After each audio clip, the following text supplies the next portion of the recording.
Upinder Dhar, sir. Good morning, sir. Morning. Morning, sir.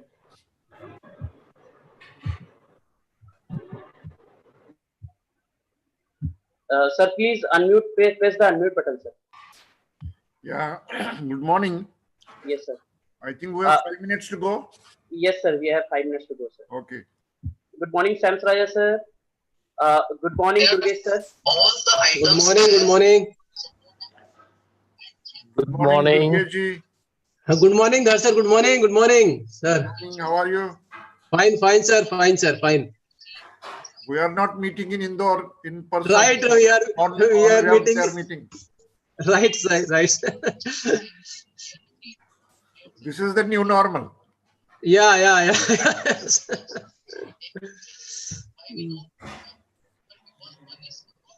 Good morning, Nilesh, sir.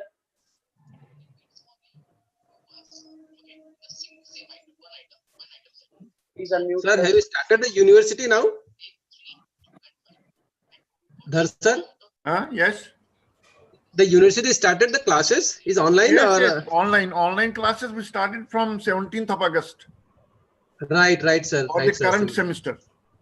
Right, sir. So we finished our online class of previous semester, finished the online exams also, declared the result. And 17th August, we started classes for the intermediate semesters.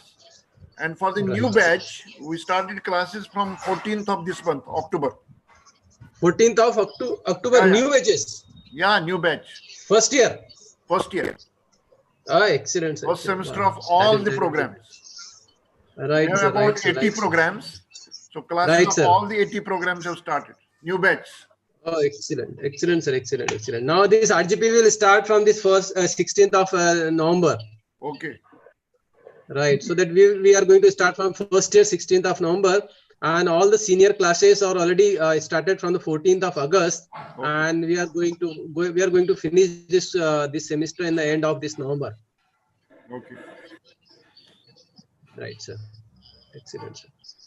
Because you are university, na, sir. You can take your decision, na, when you going to start, when you are going to. So GC has given you time. University has given you time up to 30th November.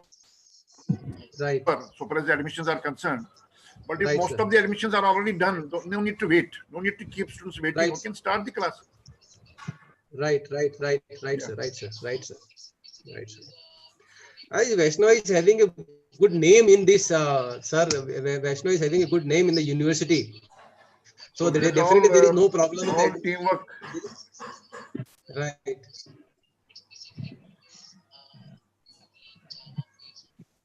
Right, sir. Yeah. How is your shoot doing?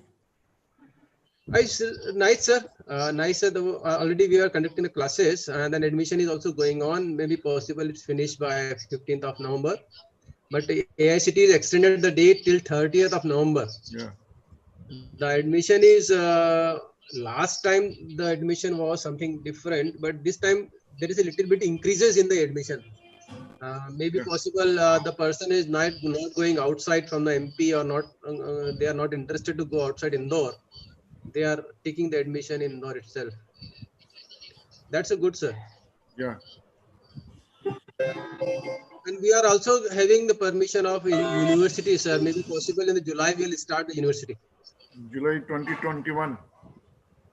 Yeah, sir. That is they will first start in the medical, and after that they will go for the engineering and all these things. Okay.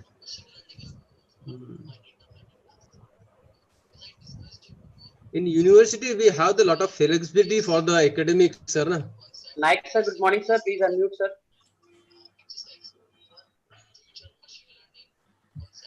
Sir, one more time, sir. Yes, good morning, sir. Good morning, sir. Naik. Upinder Dhar, good morning. Namaskar. How are you? Welcome, most welcome at Patna. Thank you. हाँ, मेरा सबसे प्रिय आदमी तो दुर्गेश पहले join हो गया. Yeah, good morning, sir. Good morning. आपकी का शहर में दुर्गेश. Right, sir. वही सर ने बोले कि हम तो फिजिकल नहीं मिल पाते हैं. नायक साहब ने हमको वर्चुअली यहाँ मिला दिया वापस से अभी. लेकिन सरकार यूनिवर्सिटी में तो हम 2018 में गए थे, तुम भी गए थे साथ में। सर दो तीन बार अपन गए ना, 2 बार गए अपन, 3 बार। मैं 2 बार गया, तुम ज्यादा गए होंगे। हाँ आई थिंक सो। एक तुम्हारा एक दो तो बार में अपने शहर है, सबके। तुम्हारा तो अपना शहर है। Right, sir. our RVP Shams also joined. Sam Yes, sir. join कर लिए? Shams, Oh, Sam sir, good morning. make unmute.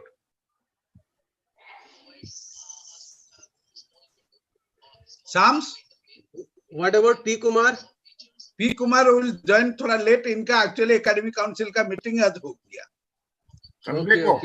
हाँ, but he will be joining by before his speech, but 12 में 12 बजे join करेगा। Right, sir. Oh, और then another Suman has joined? No, sir. Suman Tam is not joined yet. Huh? Not joined, sir. South Africa में अभी कितना time होगा? Perhaps they are running before ना? Yes, sir. Durgesh, हाँ? what is the time at South Africa now? South Africa में morning हो रहा होगा सर। मॉर्निंग हो रहा होगा उधर, धर्म सिंह के मॉर्निंग। हम लोग से पीछे ना, हम लोग से आगे है। They are before, हम लोग से आगे है। नाम्बिया में पीछे है धर्म सिंह का।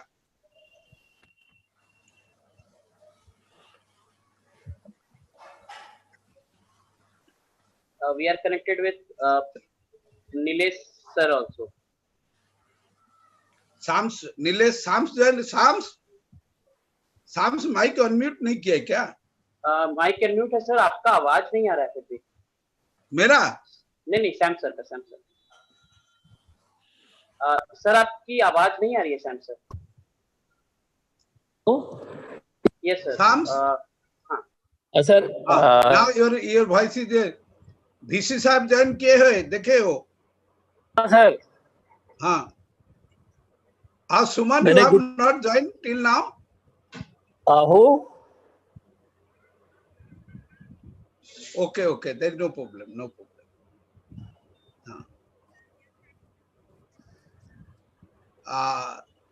Sir, here is Professor Shams Raja, our regional vice president CSI. Okay, good morning. Dr. Good morning, Upinder sir. Dhar, Vice Chancellor, Honorable Good Vice morning. Chancellor of Vaishnav, Shri Vaishnav Namaskar, sir. Vidyapeeth University, Indore. Sir. Sir, Subhash sir is also joined, sir. Subhash has joined? Yes, sir. Subhash का परिचय हो जाए sir VC साहब से। Subhash, then we can start. अच्छा ये Rohit. Yes, sir. Kuman Pandey will join at 11:30. Okay, sir. And P Kumar will join at 12 because they are speaker. There is no problem. But for inaugural function, everybody join. What is the president Bas? Not joined, sir. Not joined. Make a call to him. Okay. Okay.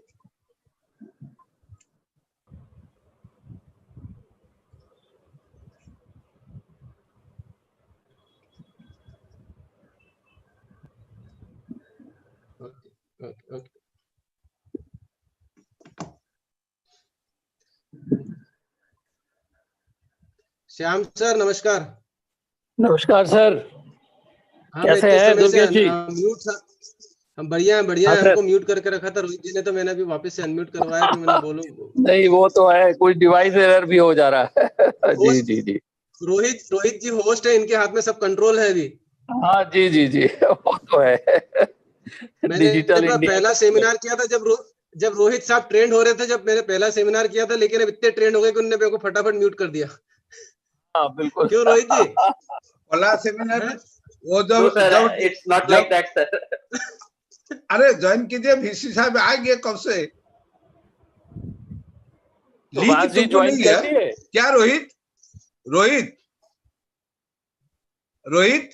Yes sir. बैस जी को link नहीं क्या बोल रहे हैं? नहीं, link तो व्हाट्सएप पे भी गया है और उनके मेल पे भी गया है सर। अरे मेल व्हाट्सएप दोनों में लिंक गया है। नहीं, कल रात में लेट नाइट में। क्या बात करते हैं? अच्छा हम एक बार उनको व्हाट्सएप पे भेज दे रहे हैं। भेजो, जल्दी भेजो।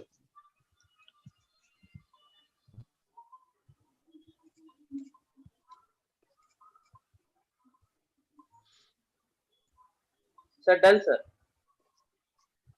ठीक है। पूछ लो। और सुभाष जी को अनम्यूट करिए ना, रोहित जी।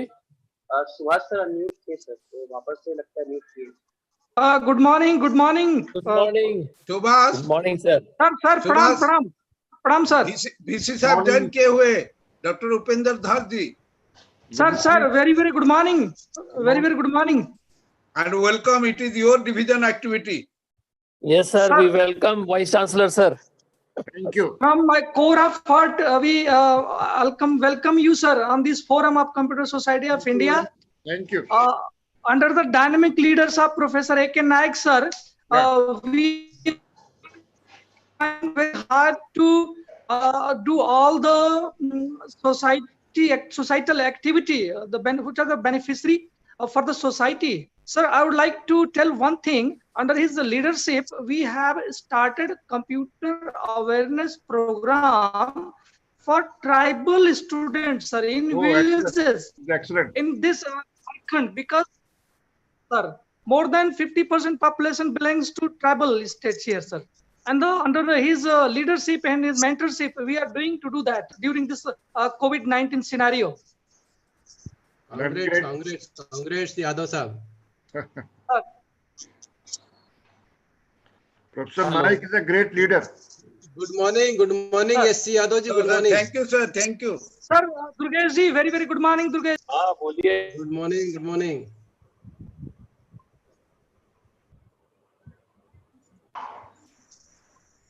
Professor Naik, I think we can start now. Just sir, 1 minute, please. Khali President CSI is joining. I don't know how it happened that he did not get the link. Sir is joining with us, sir. He has confirmed that he has got the link. Yes, sir. He has now joined also. Good morning, Archivist sir. Please unmute, sir. Please unmute, sir. Vehicle में वो जा रहे हैं कहीं पे शायद. Vyas sir, please press the unmute button, sir.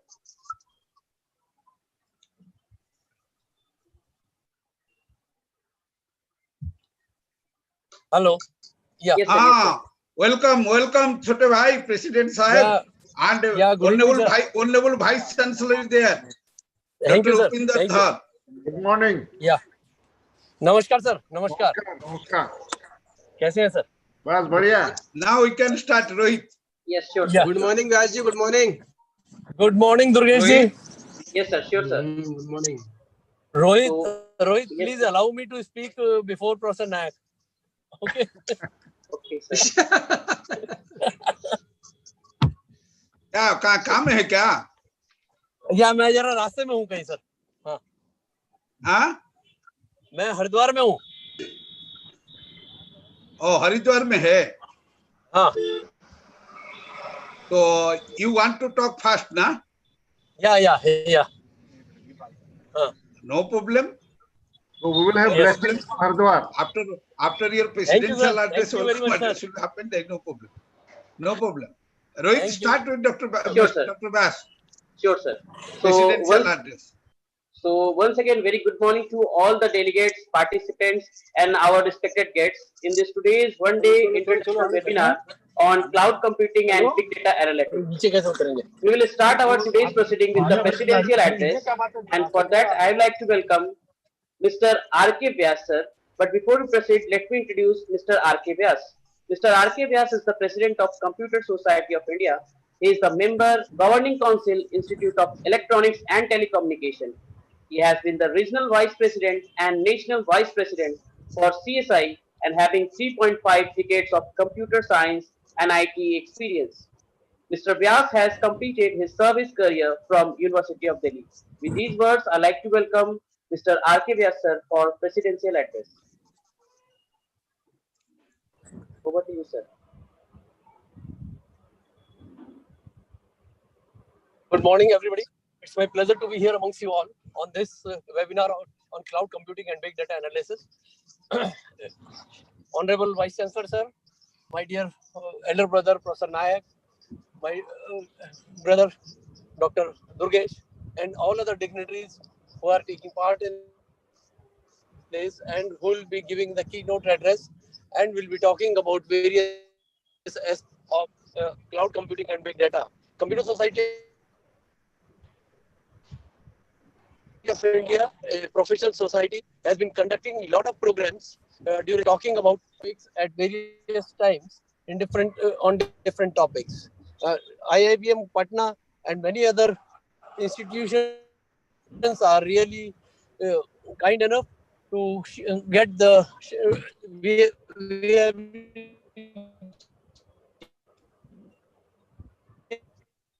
sharing the platform with them, who is the largest professional society all over the country, academicians and students. So at this moment, I'll be really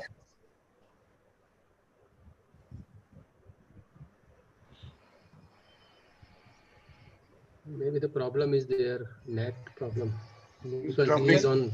Actually, He is on the way. He is on pleasure the to way. see that our honorable vice chair knowledge, wisdom with us. To address my own friend, Dr. Durgesh, will be talking to period. They have really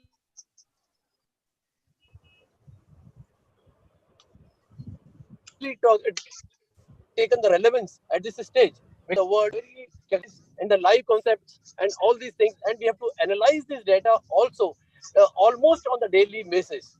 So these kind of techniques and the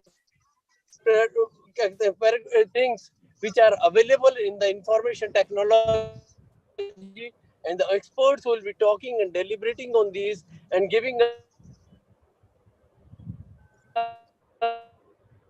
a wide knowledge of this will be a really a very good session. These working the organizer this topic, and that many of the professionals and the faculty members and the students are. Thank you all. I'm sorry because I have been traveling Thank you, and Mr. I could President. not give much more time to you all. Thank you very much. Thank you very much. Thank you, Professor Nayak. Thank you, sir. Thank you all. Welcome, sir. So thank you so much, RK Vyas sir. With these, we will proceed towards our opening address. And for that, I'd like to welcome Professor Dr. A.K. Nayak sir. But before we proceed, let me introduce Dr. A.K. Nayak. Dr. A.K. Nayak is the immediate past president and chairman, Academics and Awards Committee, Computer Society of India. He is the director of Indian Institute of Business Welcome. Management, Patna. Is having more than 35 years experience in teaching, training, research, and administration in the field of computer science, information technology, and management. The former president of ICT section of Indian Science Congress Association and former chairman of Indian Society for Technical Education, Bihar, Jharkhand.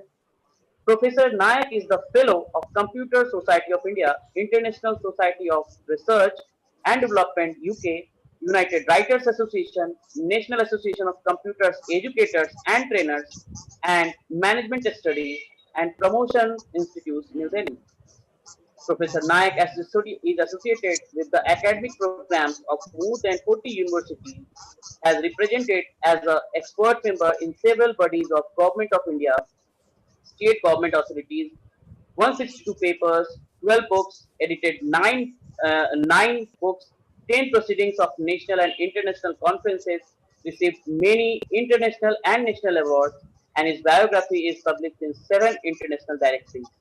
Professor Nayak has worked as expert member of CEDTI Government of India, reviewer of DST Project Government of India, member Board of Directors TNS Institute of Cooperative Management Government of India, regional moderator NIELIT Government of India, expert member Banking Services Recruitment Board, Bihar Public Service Commission, Bihar State Technical Education Board, Bihar.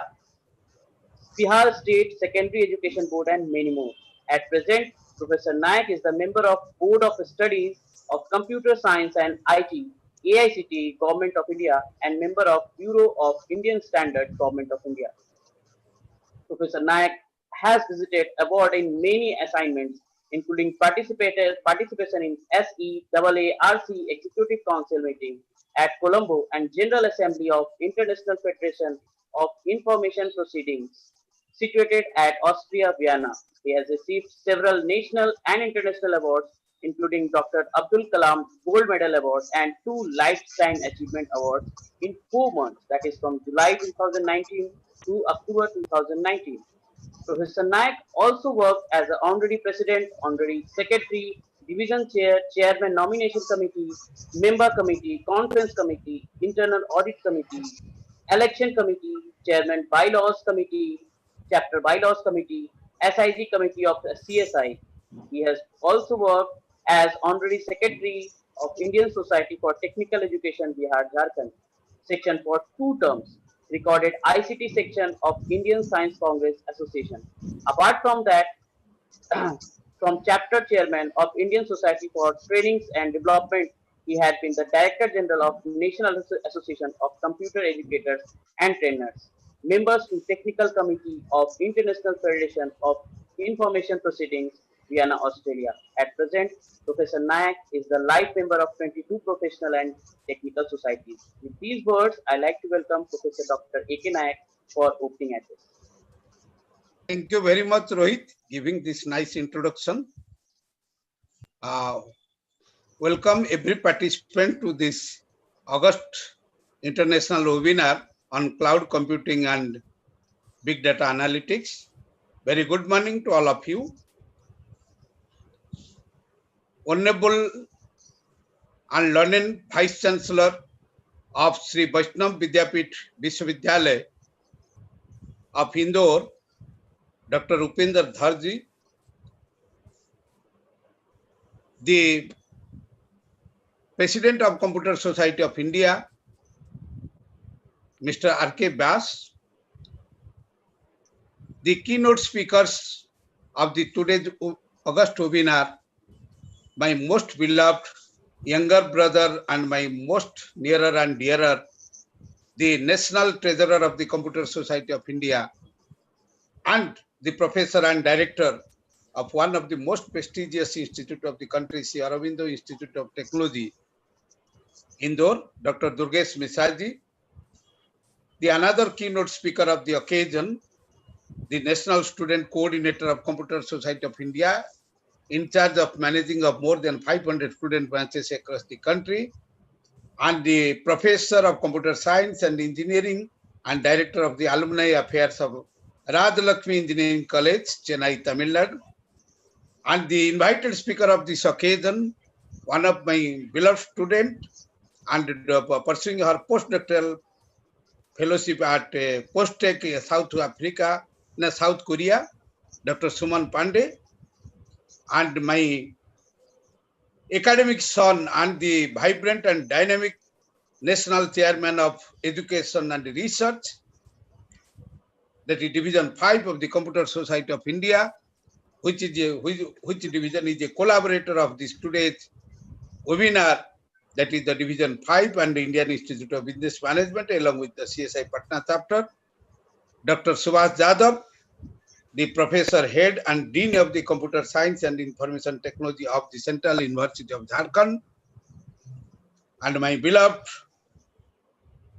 student, also very dynamic personality and managing the affairs of the Computer Society of India of the eastern part of the country, including West Bengal, Bihar, Assam, and the rest of the northeast part of the country, Professor Shams Raja, and the Patna chapter chairman, Professor Nilesh Narayanji, the host of this webinar, Professor Rohit Kumar, other professor, teachers, and the organizers of the Indian Institute of Business Management, and many professionals and professors who have been connected with this webinar today, beloved research scholars, and huge number of the students from the Bihar and other parts of the country, and so from abroad also, who have been connected with this international webinar. Very good morning to all of you. Once again, I congratulate to each of you for getting connected with this auspicious webinar, international webinar conducted by Indian Institute of Business Management, which is a 41-year-old premier B school in the country, and awarded by the Associam at the Best Management Institute in the eastern part of the country recently. And I welcome you, each and everybody, on behalf of this great institution and Computer Society of India, the largest apex and professional body of the computer professionals and information technology professionals of the country, having a tune of 1.25 lakhs of the members and having 81 chapters and more than 500 student branches. And unofficially, if I quote, this is the largest society in the of the computer science and IT professional of the world, because as per my knowledge is concerned, in the last SARC conference that has been reported, the IT Society of China is having around 70,000 members, where the Computer Society of India is having more 1.25 lakhs of the members around the country, and from abroad also we are having the international members also. On behalf of both the bodies, Computer Society of India and Indian Institute of Business Management, in general, I welcome each of you for your larger participation in this international webinar. But particularly, the CSI and IIBM is indebted for the gracious presence of the Honorable and dignified Vice Chancellor of Shri Vaishnav Vidyapeeth Vishwavidyalaya of Upinder, one of the most prominent university of the country, and headed by a great personality, Dr. Upinder Dhar, and whose academic excellence and achievement cannot be described within the short span of the time. But a very brief introduction will be given by our host when his term of the inaugural address will come. But I must have to tell, I am very fortunate that sometimes we have worked together in the Indian Science Congress in the session of 2007 and 8. We both had been the National Council member of the Indian Science Congress Association, being the president of the two prominent sections of the Indian Science Congress Association. After that, in 2017-18, the Regional Student Convention of Computer Society of India has been organized by this great university, and fortunately, I have been invited to participate in this convention as the chief guest, and I met Dr. Upinder Dhar, and we have renewed the relationship that what we had been that has been after the Science Congress from the 7 and 8, after the gap of 10 years. And I have been very much impressed to him, and a great personality and great academician of his stature, not in national but international stature, and who has headed so many of the big educational establishments. Prior to the Vice Chancellor of this great university, Shri Vaishnav Vidyapeeth Vishwavidyalaya, he had been the group additional Vice Chancellor as well as the Pro-Vice Chancellor of the largest educational group of the country, that is MIT University, Noida. And everybody knows that MIT University is having 10 universities at 10 locations, having 18 schools as well as 11 international establishments throughout the world, and having connected with 1.75 lakhs of the students.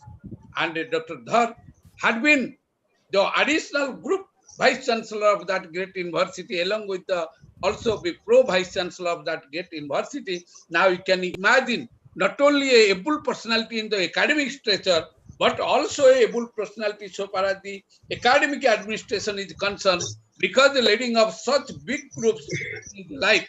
And prior to that, he had been instrumental, and he had been the founder Vice Chancellor of the Lakshmipati University established at Rajasthan.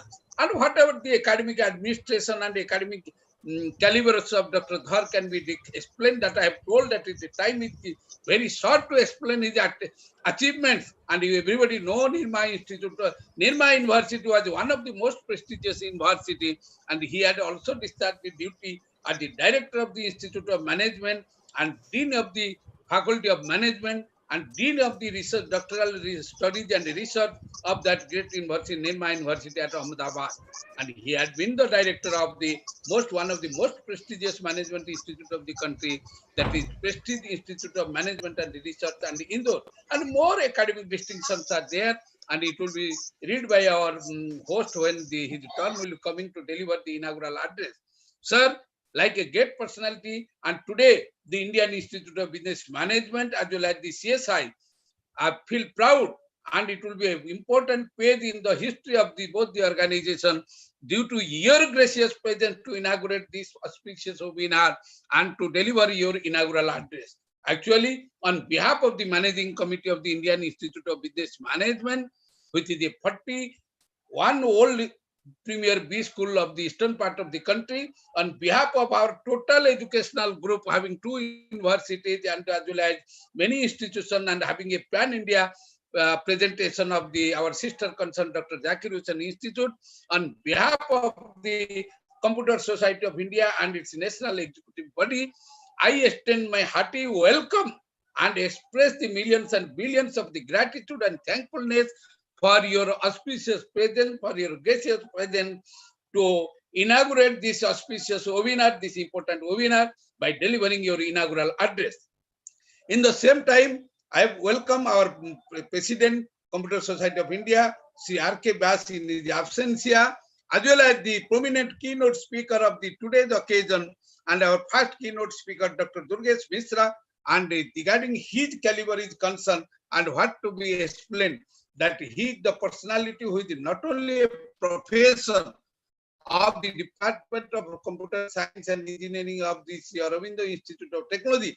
Apart from that, for the whole institution, he is discharging his duty as the director of the institute. That means having a mixed experience of administration and academic and research, and his contribution to the field of academic and research is non-parallel.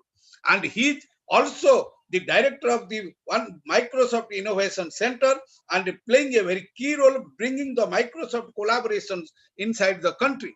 Apart from that, he had been also served in the Computer Society of India in various capacities, and he has been the chairman of the Indore chapter. He had been the division chairman of the Division for Communication. He had now at present he is the national treasurer of the Computer Society of India and a very core member of the office bearer of the Computer Society of India, and doing the responsibility very dynamically, very vibrantly, and that is why Computer Society of India is at the peak today. And I can proudly tell because in front of our honorable chief guest, within this pandemic period of 6 months, Computer Society of India became able to conduct more than 450 numbers of webinars, seminars and virtual seminars and conferences up to the regional level, to state level, regional level, national level, and international level. Apart from that, faculty development programs sponsored by UGC and AICT, as well as the different kinds of short-term programs in the country. And perhaps if this temper continues, and if this dynamism and vibrancy is there, by my executive committee colleagues of the Computer Society of India, as the chairman of the academic and awards committee, I had a target to fulfill and to complete 1,000 number of webinars during this financial year, and which are having the ambition to put in the Guinness Book of Records. So any professional society of this stature has conducted near 1,000 plus webinars and online and virtual conferences and seminars. That is our target.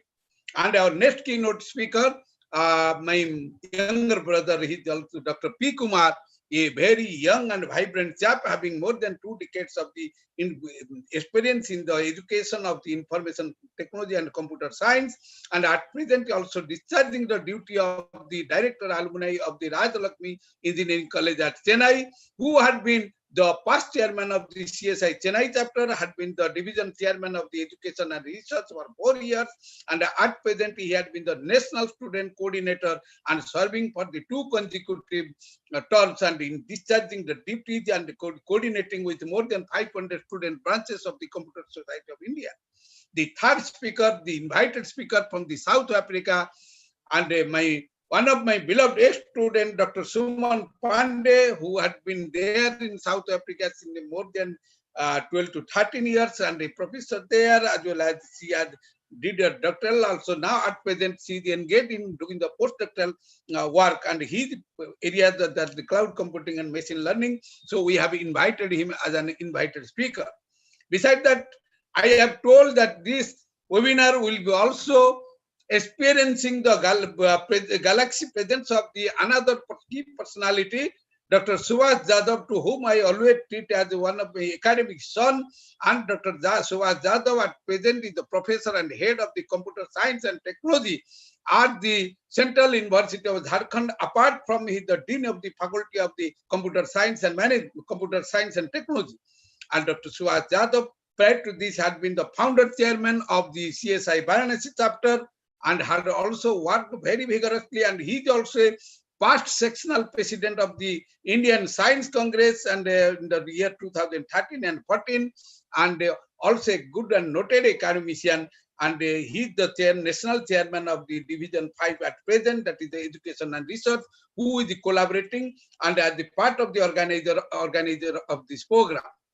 I welcome him and our division and our regional vice president, Professor Shams Raja, who had been the one ex-chairman of the CSI Patna chapter, who had been the ex-student CSI student coordinator for the state of Bihar, and at present he is continuing his second term as the regional vice president of the Computer Society of India, in charge of the states of West Bengal, Bihar, Assam, and other northeast part of the country. And I welcome all the dignitaries, galaxy of dignitaries, to this August webinar, along with all the honorable faculty members, research scholars, and my beloved student participants who have been connected with this today's webinar. The topic what has been kept, and I can tell very proudly, as I told that 450 and India, and today the Patna chapter is also credited to have the 31st number of webinar to be conducted, out of which, and with the collaboration of the Indian Institute of Business Management and other academic institutions of the state, so that is conducted. And I am very proudly tell, during this time, pandemic time, I became able and capable as the chairman of the academic committee of the Computer Society of India for networking more than 300 experts in the CSI platform in various webinars and conferences, having more than 50 international speakers and experts. And we are quite fortunate having near about to 36 number of honorable vice chancellor who have inaugurated and addressed and delivered the inaugural address or keynote address in the auspicious webinars and virtual conference of the Computer Society of India. This Indian Institute of Business Management is proud enough and having the address and having its webinars have been inaugurated by 18 number of vice chancellors till today. And today we are having the most prominent and most dynamic and vibrant and most having the personality achieved to academic as well as the administrative excellence in the field of education, Dr. Upinder Dhar, who will be delivering his inaugural address after a few minutes. So far as the theme of the conference, the webinar is concerned, we have kept it cloud computing and big data analytics, a theme of the very relevant theme to the time to time, and it is a very contemporary theme because everybody is always talking of that big data analytics, data science, machine learning, and business intelligence and cloud computing, all these things. Because the thing is that, as Swami Vivekananda has told, the necessity is the mother of invention, and every cover is uncovered when it is discovered. प्रत्येक आच्छादित चीज तब उन्मूलित हो जाता है जब हम इसको आविष्कार कर लेते हैं. ये concept like that is due to the demand of the time and demand of the situation. Different development has been made in the field of computer science and information technology. That is why I always quote, this technology is so dynamic, so changeable. Even if nowadays we are defining the changes in this technology as the constant, we are telling the changes in this technology is being constant because it is a very obvious phenomena, because in other branch of the science and technology, in other branch of the study, the updates have been made, the latest research have been made, but in no branch, the definition has been changed. परिभाषा किसमें बदल नहीं गया, जो कि computer science में परिभाषा बदल जाता है. What Professor Naik is telling today, tomorrow it will be changed. So that is the context. You imagine when the second generation computer came in the 1956, we have started the scientific computing from 1960 with very isolated data, very few data. In 70, we started the computer using in business field, and the huge amount of data got involved with the business and business sector. That is why proper data organization method was required, so that the file management concept came. But business field and business competition became more and more in industrial organization, business organization, as well as the service sector. So the volume of data have been exponentially grown. So when the volume of data grown, so the better and efficient methodology requiring for making the data in a proper organization manner. So that is why in 80 database management concept came. 90 relational database management came, 2000 data mining, 2005 data warehousing, 2010 big data, and we are at the doorstep of the data science. The thing is that when the huge amount of database there and information were that was very difficult to manage the information at a central location. That is why the another discovery made, that is the cloud computing, where the collaborative computing concept came. Somewhere the data center, somewhere the processing center, somewhere the utility center, and all this concept, the collaborative computing, the distributed computing has come.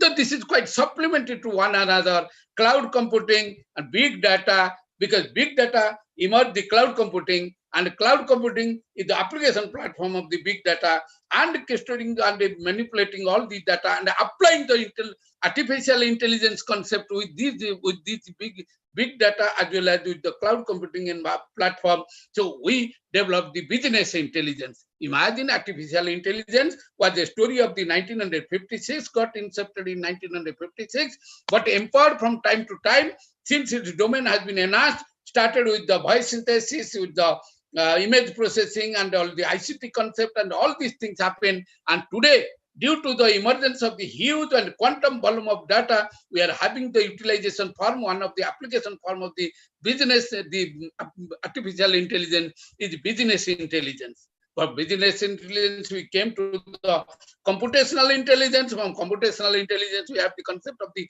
data intelligence, and we have the concept of the at present emotional intelligence. A lot of researches are going on.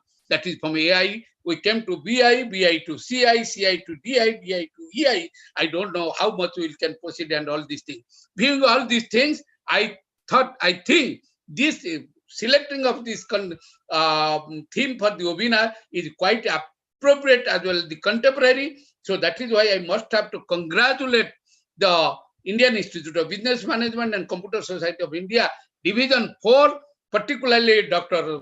Subhash Jadhav, as well as the regional vice president, Professor Shams Raja, and the chairman of the CSI Patna chapter, Mr. Nilesh Narayanji, and other members who are being associated with this. With this, I can tell you, everybody are quite fortunate because we will be hearing our Honorable Vice Chancellor at the chief guest and the inaugural address. But one thing I tell, why we generally invite such big dignitaries for this starting of anything, because that it has been written in Bhagavad Gita, te jajjada charati sreshta tattada itaredana सहजत प्रमाण कुरुते जना तदनुवर्तते. ऐसे महानुभव हमारे लिए, बच्चे के लिए, generally हमारे यंगस्टर के लिए आइडियल होते हैं. कुछ सीखने के लिए मिलता है, कुछ सुनते, तो इसलिए जो बोला गया जतदा चरति श्रेष्ठा तत्तदा इतरेदना, अर्थात महानुभव महत्जन विद्वान जन जो बोलते हैं, जो करते हैं, हम आप इसको अनुकरण करते हैं, वो जो प्रमाण करते हैं, इसको हम मानते हैं. इसीलिए they such a big personalities before us to deliver the inaugural address today. And let us with this, I want to conclude my speech once again welcoming each and everybody to this August webinar and congratulating each and everybody and expressing my gratitude and thankfulness to our Honorable Vice Chancellor, the Honorable Chief Guest, as well as the keynote speaker who are being attending today. I want to conclude with a view, always try to utilize this concept of the information and communication technology for the betterment of the society, so that sarve bhavantu sukhina, sarve santu niramaya, sarve bhadrani pasantu makasti. Thank you very much. Namaskar and welcome everybody. Thank you. Thank you very much. Thank you so much, A.K. Naik sir, for this wonderful opening address. And with these, I like to proceed towards our next session. That is our inaugural address by our today's chief guest. And for that, I would like to welcome Dr. Upinder Dhar sir, Honorable Vice Chancellor sir. But before we proceed, let me introduce Dr. Upinder Dhar. Dr. Upinder Dhar is the Vice Chancellor of Shri Vaishnav Vidyapeeth Vidyalaya, Indore. Earlier, he was Additional Vice Chancellor and Pro-Vice Chancellor, Academics, Amity University, Noida. He is the founder, Vice Chancellor of J.K. Lakshmipath University, Jaipur. Director, Institute of Management, Dean, Faculty of Management and Dean, Faculty of Doctoral Studies and Research, Nirma University, Ahmedabad. Director, Prestige Institute of Management and Research, Indore, Professor of Management at NITIE, Mumbai, Reader at IMS DAV, Indore, and lecturer at MD University, Rohtak. He has conducted more than 650 management and faculty development programs for the executives of major business houses and faculty members of academics institutions respectively. He has also been guest faculty at IIM Calcutta, IIM Indore, IIM Trichy, IIT Roorkee. Besides undertaking consultancy assignments, he has authored, co-authored, edited more than 700 publications. 36 scholars has been awarded PhD degree under his supervision by various universities. A fellow of ISTD and strong proponent of case method, Dr. Dhar was conferred Ravi J. Mittal National Fellow Award by the Association of Indian Management School AIMS in 2018. He has been the panel of reviewers of number of international journals such as International Journal of Training and Development, Human Resource International, Journal of Global Business and Technology, and South Asian Journal Bangalore, NBA Bangalore, ICSSR New Delhi, and SAQS Hyderabad.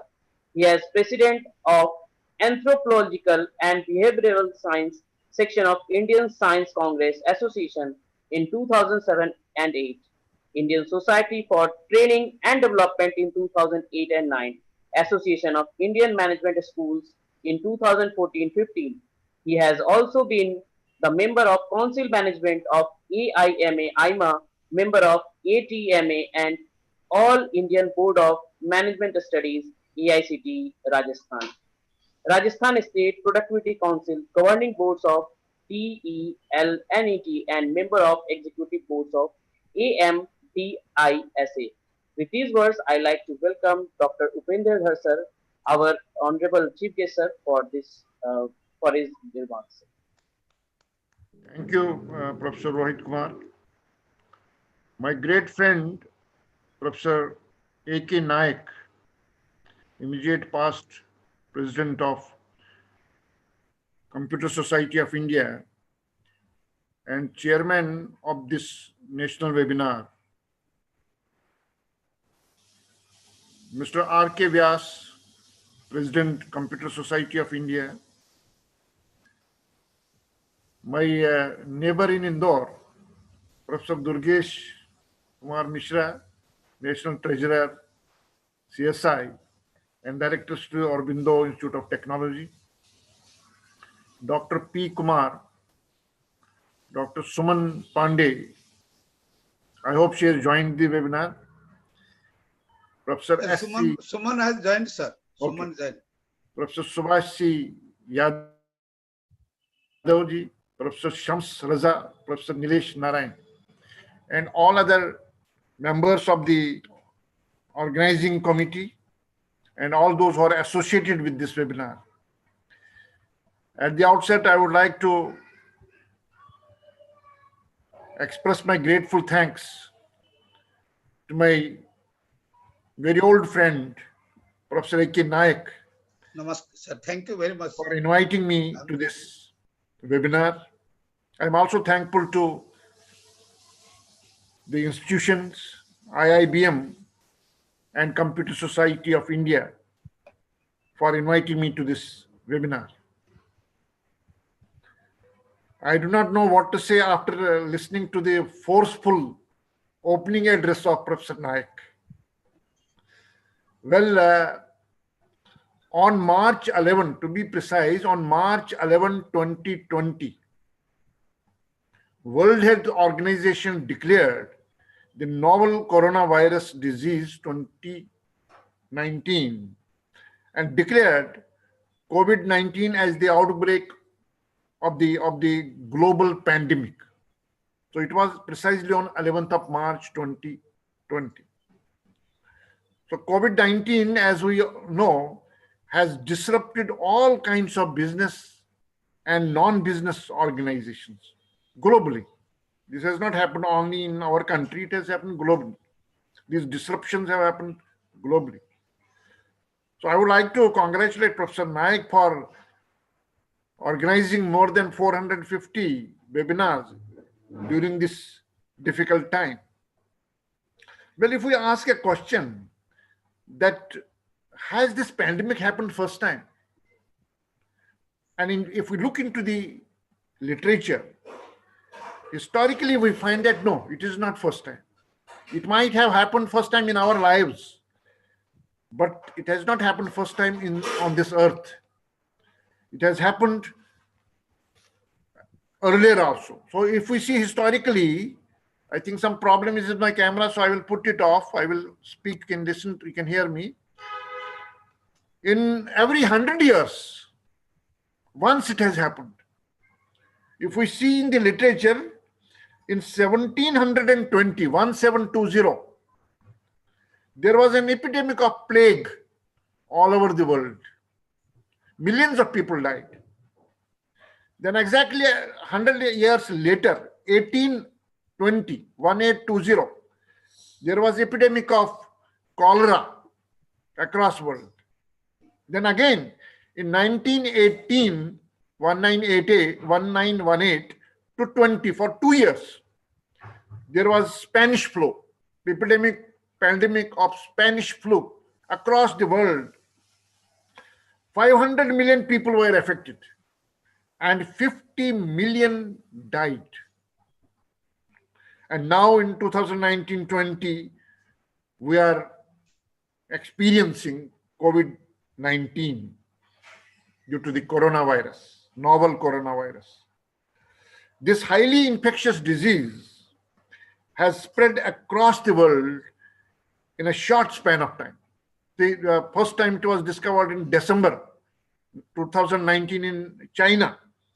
In a very short span of time, it has spread across the world, infecting millions of people and killing millions of people. So many people have died because of this. Now it has thrown many challenges. This pandemic has thrown many challenges before us. One is that we are experiencing change in lifestyle. Lifestyle has changed.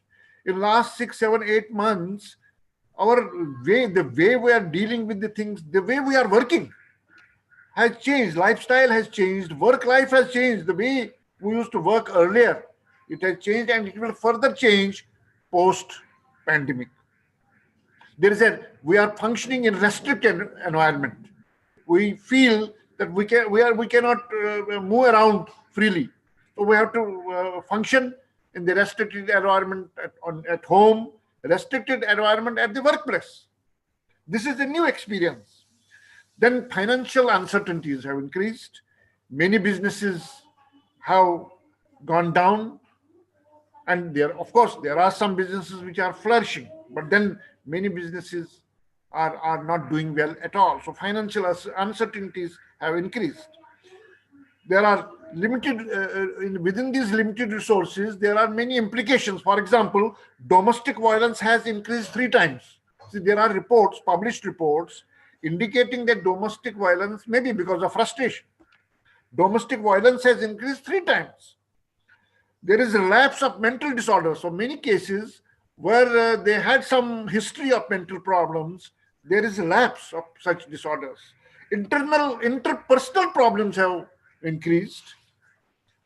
Then many people have reported to suffer and experience anxiety, fear, depression. Depression is very rampant.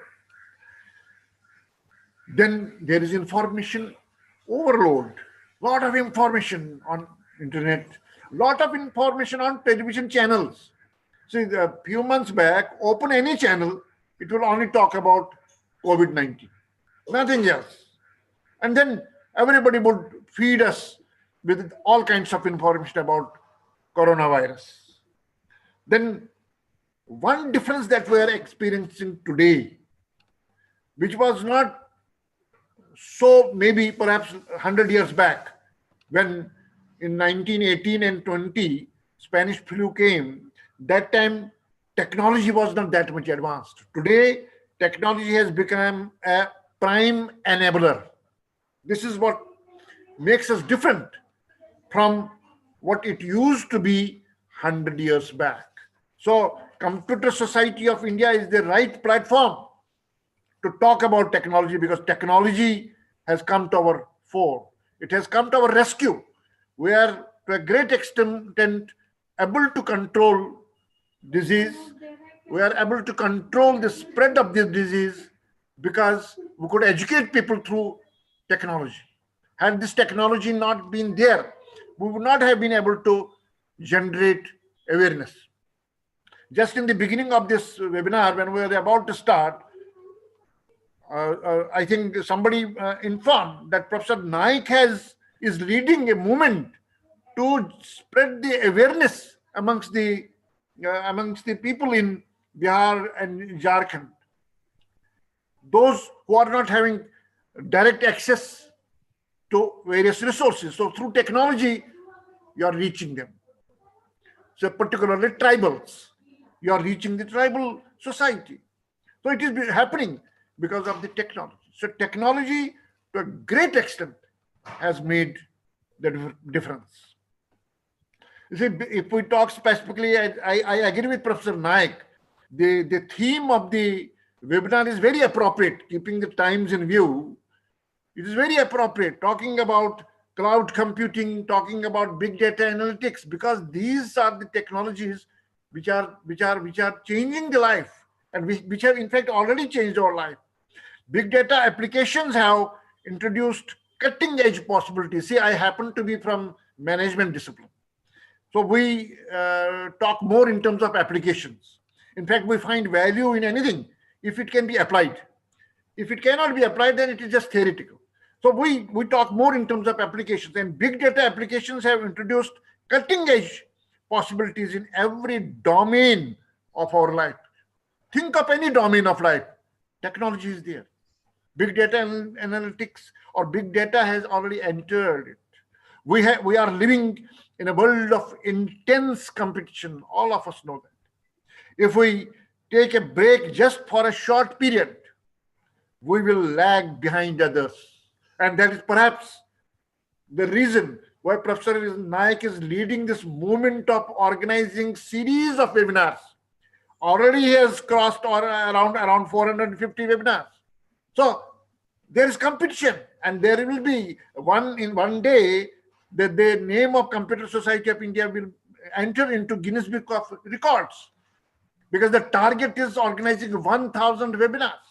So you will definitely achieve it. You are already 50%, you have already achieved. To keep up the pace and establish ourselves, using big data is one of the major options. It's one of the major options. Big data applications have made our life better. See, qualitatively, technology has definitely improved our life. There's no doubt about it. And during this pandemic, we have seen that there are applications in various domains, and all of you are technologists and technocrats. So you know it very well.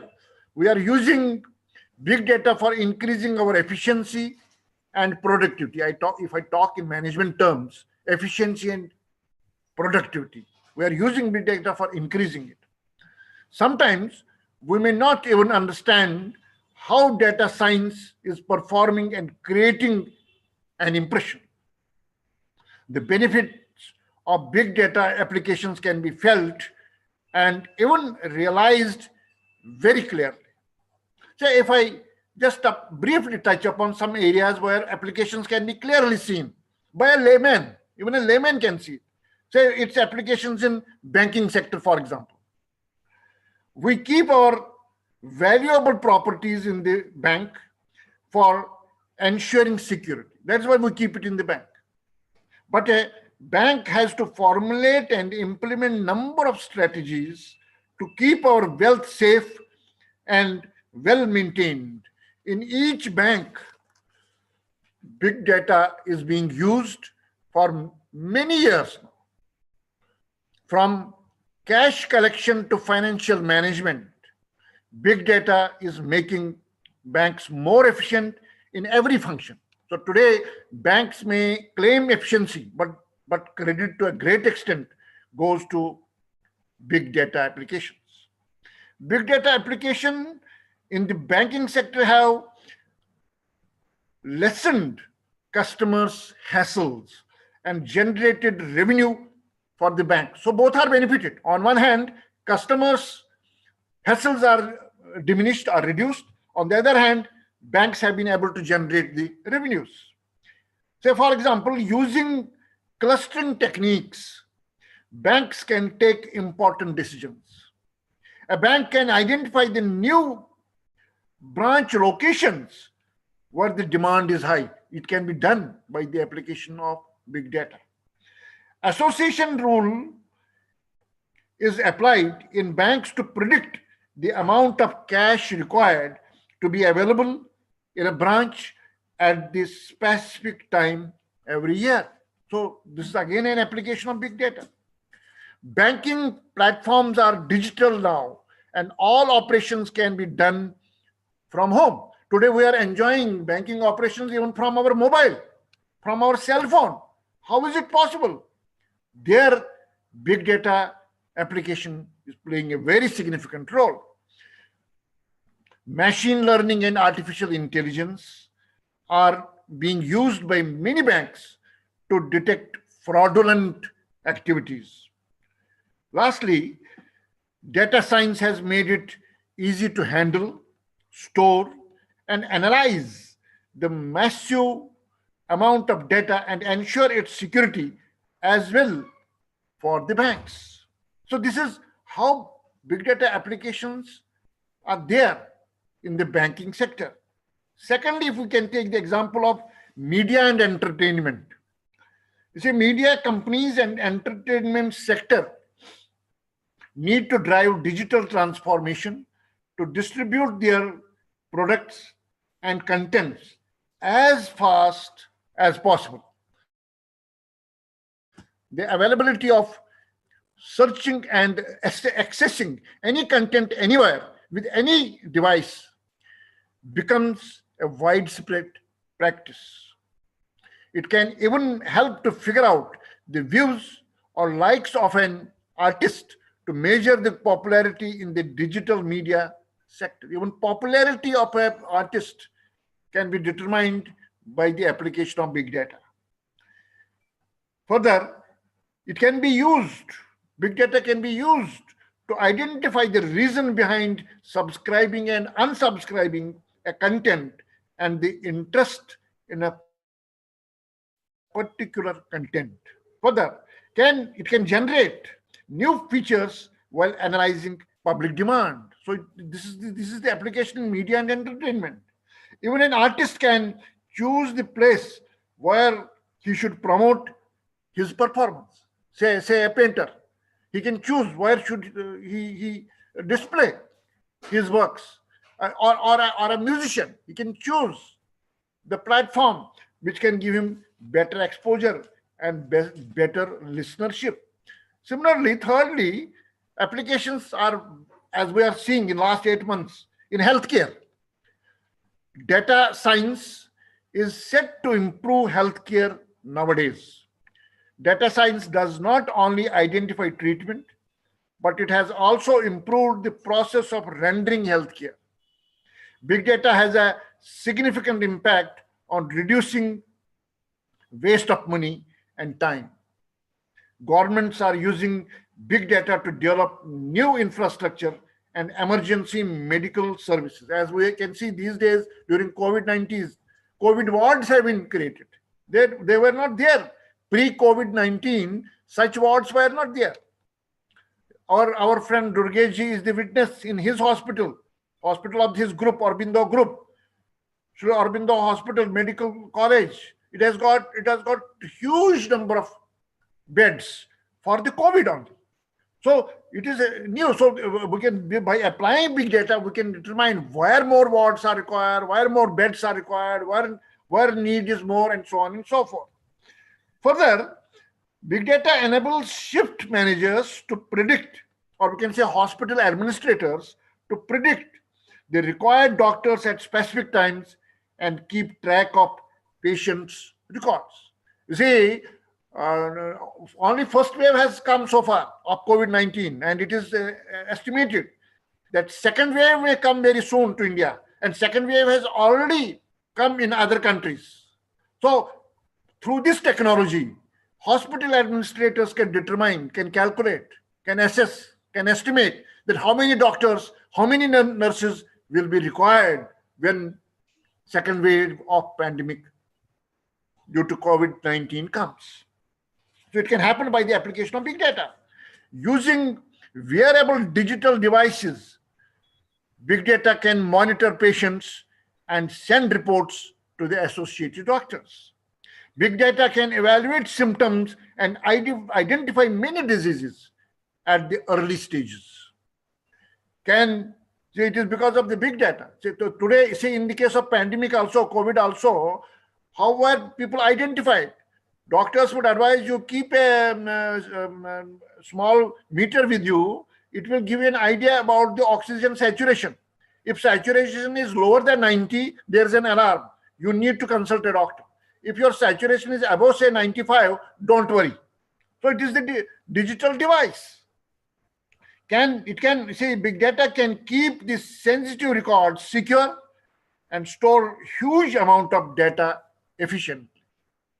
Big data can save lives by analyzing the behavior and health condition of the patient. And we have seen it, we have experienced it during this COVID-19 pandemic. Big data applications can also foretell the location where there is a chance of spreading dengue or malaria. So let us not be bogged down by pandemic only, this COVID only. There are other diseases also like dengue or even malaria. So many diseases can be located because of the big data applications. Further on, if we talk about e-commerce, say in my discipline, we talk a lot about commerce, e-commerce, business. So in e-commerce also we can see the application of big data. Small as well as large businesses compete with each other in the e-commerce industry. E-commerce not only enjoys the benefits of operating online, but also faces many challenges to achieve the business objectives. Big data gives competitive advantage in e-commerce by providing insights and analytical reports. So we can see certain examples. Big data can collect data on customer requirements even before the operation has started. So before operations are started, by applying big data, we can assess how much will be the demand for a particular product. E-commerce owners can identify the most viewed products and the pages that appeared the maximum number of times. One can see these owners, it evaluates, big data evaluates customer behavior and suggests matching products. It increases sale and generates revenue.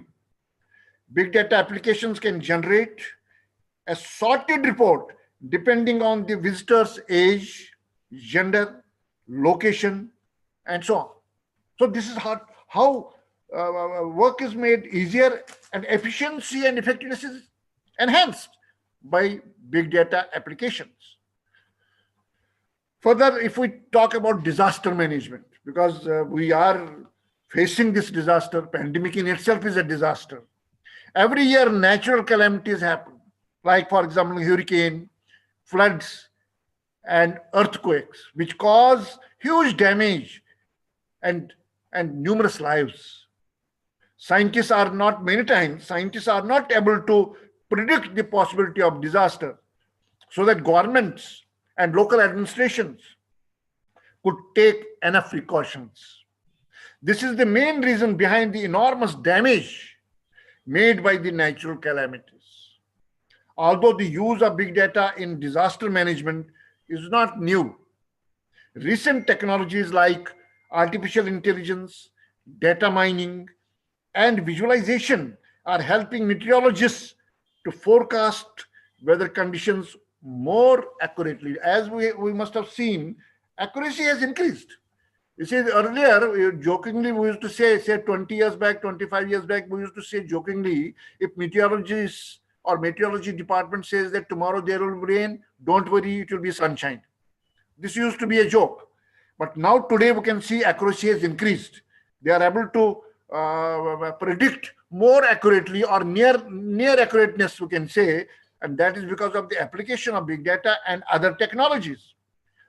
Big data can identify the potential disasters by evaluating temperature, water level, wind pressure, and other related factors. Using big data, the governments can take necessary actions to reduce the adverse effects of natural disasters. And we have seen it in recent times. Yeah. So now, as Professor Nayak has already given me the indication, I will be indicating. No, sir. Yeah. No, sir. It is not indication to you. It is my student and sitting with his daughter. Okay. Sir, Right. please continue. Continue. Very interesting. Okay. Now, see, weather forecasts can analyze data collected from satellites and radar. Big data can identify the water level and possibility of flood in a specific area during particular time of the year. Actions like excavations can be done before devastation is caused by the flood. And in recent times, we have been, in some areas, it has been done successfully. Even earthquakes can be brought under the monitor of natural disaster management specialists. And they can warn the people accordingly. So I need not to tell you, because all of you are technocrats, so there are applications in other disciplines also, like restaurants, hotel business and restaurant, tourism, education. So there are many other areas, like say in our digital marketing. So there are vast areas, and the scope is day by day increasing. Therefore, I'm sure that this webinar will do a great service, and it will educate further the participants of this webinar and will enrich all those who are attending this webinar. So I once again congratulate Professor A.K. Naik and his team for organizing such a webinar for the benefit of all segments of the society. Thank you very much. I'm very happy to be with you. And it is courtesy, Professor Naik, that I'm here with you, and I wish great success to this webinar. Thank you very much. Thank you very much, sir, from the core of my heart. Really, it is very splendid and very interesting that what a nice deliberation was there. So you started with the history of the pandemic, then the challenges, the social disruption, the domestic violence, then the anxieties and all these things, and in such a nice manner, you correlated with the technological application, that is the ICT application, and various areas where big data analytics is playing the key role and important role. Definitely, that is very much beneficial for the participant today.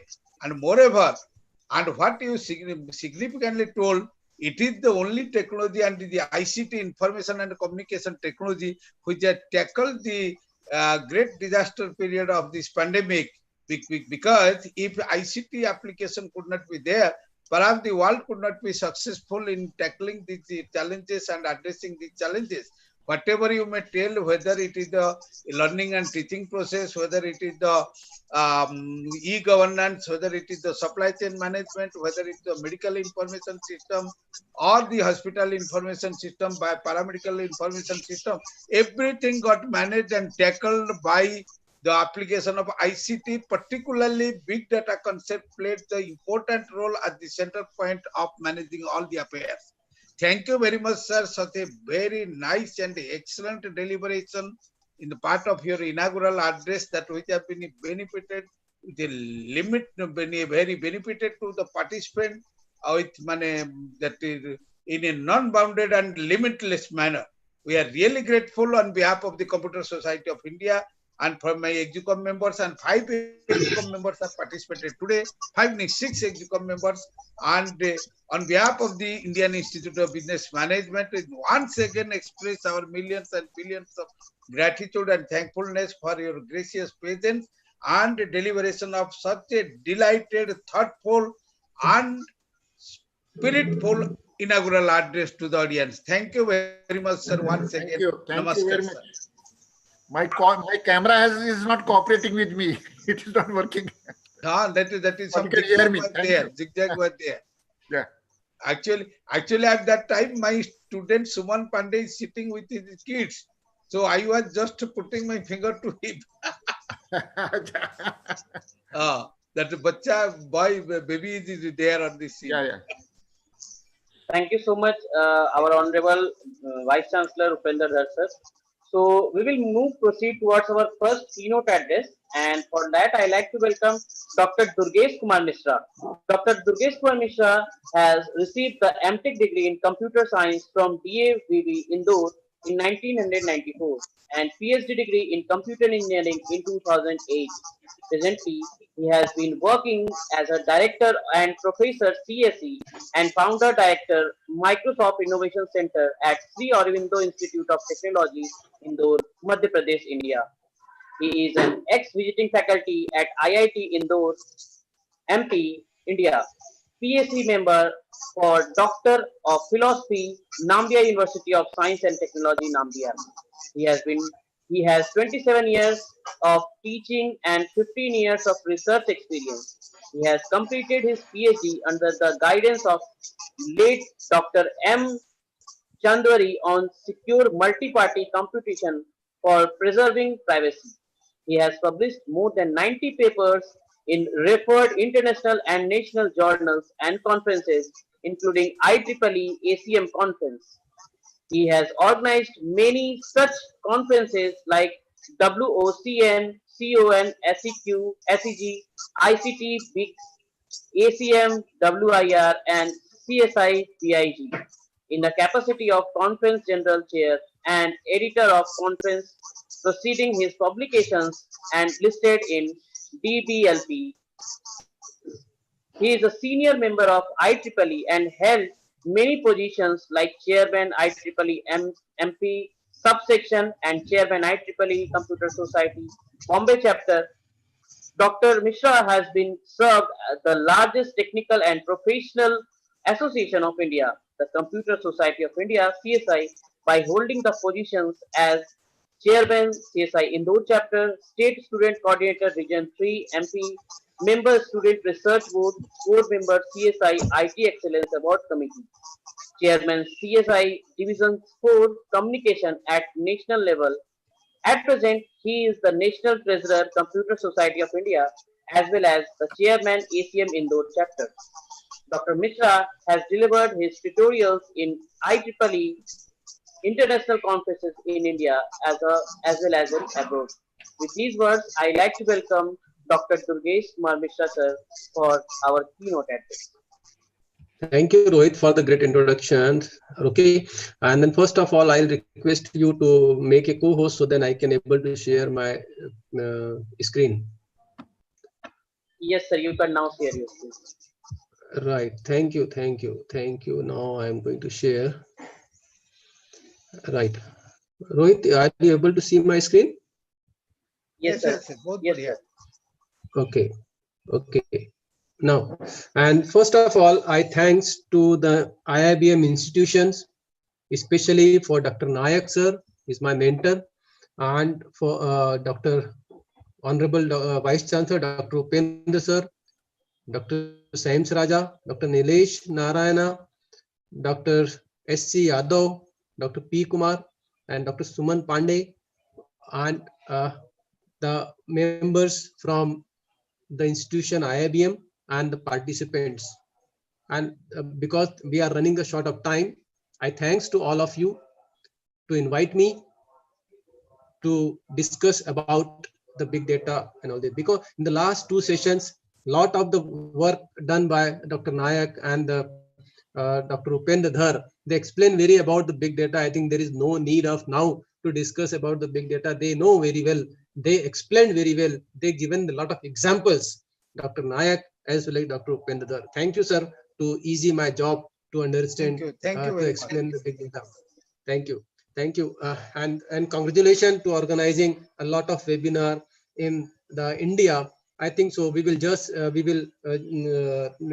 target we will achieve soon within a month, within a month or 2 months or 3 months, may possible in the before the March 2020 we can finish this, and we will achieve the 1,000 webinars in the India as a national as well as international, and we'll get some reward. Right? Thank you, Dr. Nayak sir, for inviting me again. Now we'll talk because we are running the time. So I think this is the time for to finish my talk. But now I am starting. Okay, no problem. Then P. Kumar had to wait and Dr. Suman had to wait for this. But I'll take 30 minutes, 30, 20, 25 minutes, and we'll finish it. And this big data and computing, big data and cloud computing, those are, all these are what together, and data science, all these are the togethers, because we cannot say that cloud computing is not possible if big data is not there and data science is not there. So this is what we are saying. If we talk about what is big data, if you talk about the lot of the definition is given by the Dr. Upinder sir and Dr. Nayak, and there's no single definitions. If you talk about from the Wikipedia, then big data is a term for the collection of the data set. If you know, first of all, I'll discuss about something. You know, my dear friends, participants, data is very important. Data is going to become the currency nowadays. If you are having a good data, you can do anything. You can do anything. Without data, we can't do anything. Every day we are collecting the data. If we talk about the Wikipedia and all this thing, big data is the term of the collection of data sets so large and complex that it becomes difficult to process using on hands-on database management tools.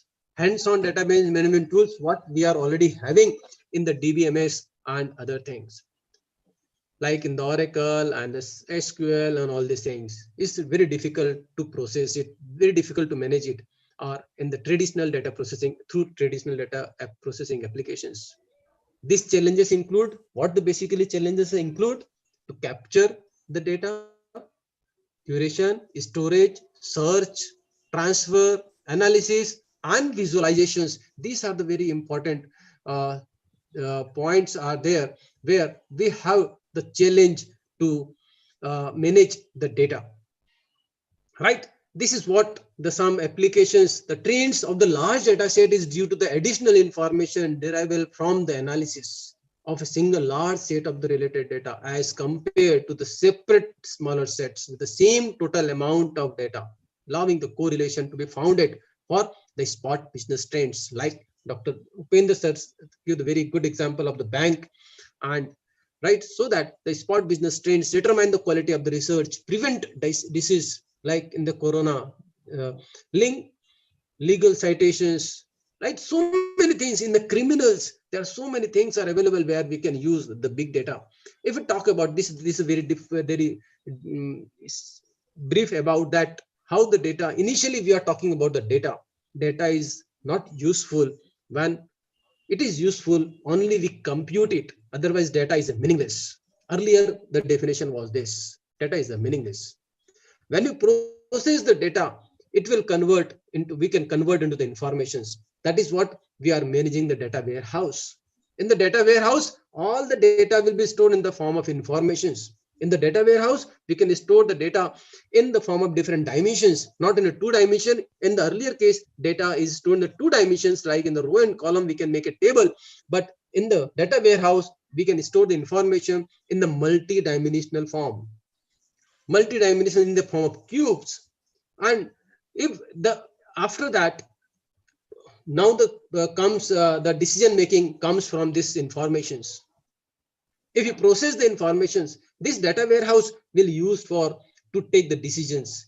We can mine the data, we can take the data from the data warehouse in the form of informations, It is stored like computed data. Okay. After processing of these informations, we can generate into the knowledge. That knowledge, on the basis of that knowledge, we can take the decisions. Like Dr. Upinder sir is saying about that in the Corona period, also we can take the lot of decisions is required, how we can face, how we can this tackle the second phase of this Corona, that we can do with the help of this knowledge, that informations we have, and then we can process into the knowledge, and after processing the knowledge, we can convert into the insight. We have some wisdom, then after that we have some wisdom, so that this data is very important. With the help of this data, informations, knowledge, insight, and wisdom, now we have all these things. We have the knowledge, but we are not able to use it. We have the knowledge is a scattered form. Then wisdom is what? All the knowledge, we are going to connect all the knowledge, so that data science and the cloud computing will play the very important, because we have the knowledge, we have the data, we have the informations, we have to connect it, so that connection should be very fast. For that fast connections, we require the data access fast. For the data accessing fast, we have to store the data into the cloud, so that the big data and cloud is the right topic chosen by the IIBM and Dr. Nayak. So this is the topic is very important. So the data is going to the currency in the future day. That is very important. So this is what the 5 points are there, where from where we have started the data, and we have to go till the wisdom. That is very important. This is the big, this is nothing but is a big data continuity. If we talk about the scientific methods, what we are going to refine the expanded or reject the hypothesis. After this, refine, after expand or reject the hypothesis. This is a cycle is there. Then after this hypothesis, we can develop testable predictions. If my hypothesis is correct, then I can expect A, B, or C, what we can do. And after this hypothesis, after developing the testable products, we can gather the data to the test predictions. That is relevant data can come from the literature, new observations, or formal experiment. Through the testing required applications, variety of results can be generated. So that after gathering the data and the test predictions, we can develop the general theories. General theories, that is, must be consistent with the most of all available data and the other current theories. And after that, we have to observe it. Then observation is very important. After developing the theory, just like in the Corona case, we are developing the vaccines, and there are some testing are very important. After testing, we have to observe it in the different phases. That is the phase 1 of the testing, phase 2 and phase 3. This testing is very important. These are make observations. What do I see in the nature? This can be from one our own experience, through that is thoughts or reading or some testing, some experiments we can do some, then we can observe it. After observing, think of interesting questions. Then what does that pattern occurs? What type of results is there? What type of pattern means what type of results that are not seen by the earlier, that can be predict from there. That is what the interesting question is there. And after predicting all these things, interesting questions, and then formulate the hypothesis, then on the basis of that result, we have to formulate our hypothesis. Initially, we have to find out the corona vaccine, then formulate the hypothesis, which type of corona vaccine is required in which country, and which country of people, they are having a different nature, they are having a different biological strength, like, so that what type of vaccines are suit for the particular country. That is a formulation of hypothesis is there. And after that, again, there is cycle development with testable predictions. And what is there? This is nothing but this is the big data cycle. If you talk about something in the traditional research, what we are doing, generating a hypothesis. Initially, what in the traditional research, we are generating a hypothesis and assemble a simple population and the control group. And then after that, we can expose the both interventions, drugs, treatment, etc., do some statistical analysis to identify the causal relationship, and then repeat it. This is a traditional research. But when you talk about In this case, we are having different type of data, that is quantitative data and the qualitative data. This quantitative data is measurable, but qualitative data is descriptive. This measurable data can be close-ended, but this is qualitative is open-ended. This quantitative data collect through the measuring things that have a fixed reality.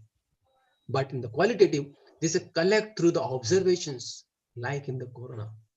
Collect through the observations, field work, focus group, interviews, recording, or filming, conversations. This is what this qualitative data. Then we are focusing in the big data. We are having both type of qualitative and quantitative, but sometimes we have to manage qualitative is difficult. So is this is the one you can see this scenario. If you talk about something data that is too large or too complex to be managed using traditional data, processing, analysis, and store the techniques. If you see the Google map like this, if you expand it, if you stretch it, you can find out some detailing on that. If you close it, it will look like this. So that in the data, big data is also, we have to expand, we have to detailing, we have to something, you have to expose something. You can find some patterns, you can extract something from here. This is very important. So this is a big data is like this. Big data is like this. If you see the Google map in this, okay, right? So, but everything is there. We have to find out something. We have to find out some patterns. This now the term is come massive set of unstructured and semi-structured data from that is structured and some is structured in the come in the this big data. The data come from the web traffic, data come from the social media, data come from the sensor. There are a lot of sensors are there.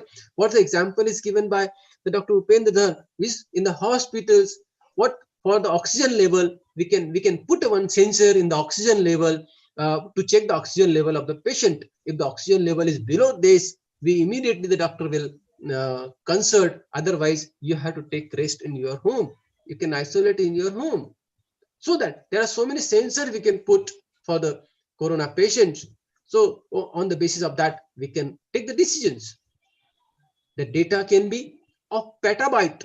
That because everybody is releasing the data. Every time, every second, a lot of data is going to release. The volume, that is exabyte and data. Volume too great for the typical DBMS. The typical DBMS cannot handle this. So, but the DBMS, when I am teaching the database from the beginning, from when I start the computer field, so that I love the data. This data is very powerful. In the computer field, if you have the knowledge of the database, you can be there, you can be stay there for the company for the long time because you know all these things. Then this data is handling the DBMS, this type of data is handling DBMS is not easy task. So that the information from multiple internal and external sources are there. Some transactions, social media, enterprise contents, and sensor, mobile devices, and all these things. You can see in the last minutes there are 22,004 million emails sent. Maybe possible more than this, right? 61,000 hours of music listened to the on Panadorana, right? Now this is because of Diwali seasons. Lot of online shopping is going on. In a 1 second, last minute, everybody is giving an order, and the Amazon is receiving the order, right? In a minute, everybody from the world, they are sending the orders. They are right. 20 millions of photo views, 1 lakh of tweets in the 1 minute. And we have to, the challenge is what we have to tackle, we have to review it, we have to comment on that. And some this type of the 6 million views and 22,700,000 Facebook logins in a minute, 2+ millions Google searches are there. Everybody is searching the Google. What is the problem? And anything is searching. 2+ million Google search. And more than that, I think so. 3 million uploads on the Flickr. So many things are there. This is what Every transaction is generating what? The data. And so this data, big data, is very important for the decision making. Companies having that adopt services like meet customer needs, optimize the operations, optimize infrastructures, find new sources, find the new sources of the revenue, right? Because of this pandemic and all these things, what type of situations are in the throughout the world, before then everybody is analyzing it. And then India is having what? Some they are making their kits, because they analyze this kit is required, corona kit is required for the doctors and others. So they are manufacturing in India itself, then finding the new resources of the revenue, right, can reveal more patterns and anomalies in with the help of this big data. If you talk about where does big data come from, if you talk about, there are so many transactions. There is enterprise dark data, that is email, that is a partners imply customer replies, that is monitoring. Commercial, we can say that sensor industry. In the social media, there is sentimental analysis, network is there, economics is there, public, weather, this credit, populations. There are so many things from where the data are coming. These are very few examples. Now you can see daily we are generating the data. These are big data characteristics, growing the quality of data. Example, social media, behavioral video, tweaking speed of data, smart meter, processing, monitoring, increase in type of data, app data, unstructured data. These are what? Nothing but this, what the Dr. Nayak is saying, volume, velocity, and variety. These are the three terms are come, and he explained very well what's the volume, what's the variety, and what's the velocity. So this is the big characteristics of the big data. A lot of volume is there. If you talk about the volume, this definition is given by the grantor in the February 2001. If you talk about these three V's, if you talk about these three V's, you can see that what the volume, what the velocity, what the variety. This big data is the center.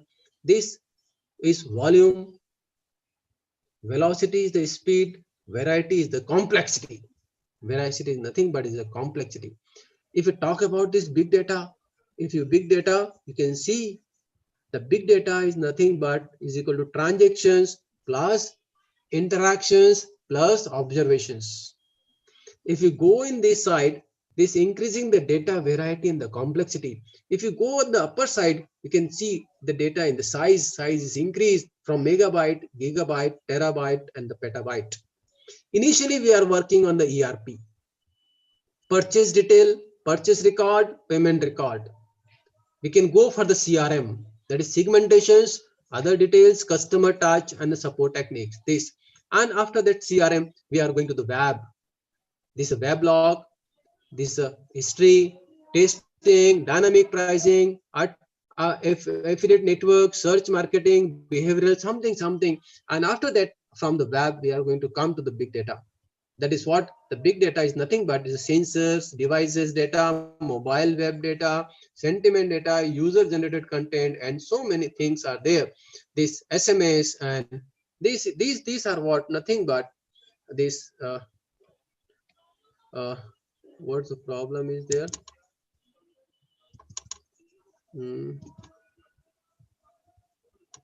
Okay. Now, the which data, big data characteristics is the biggest issue for your organizations.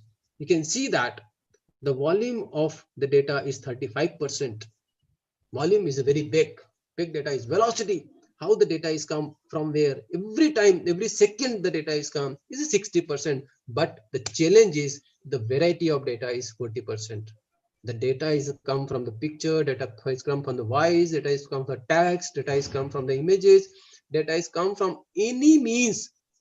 We have to segregate it. We have to process it. That cannot be possible with the help of traditional DBMS. So this is what the different challenge we have to challenge. We have to maintain the variety. That is very important. If you talk about the volume, starting from the bit and byte, When you start our learning in the computer science, we start with the bit and 0, 1 and byte. 1 byte we are heard about kilobyte.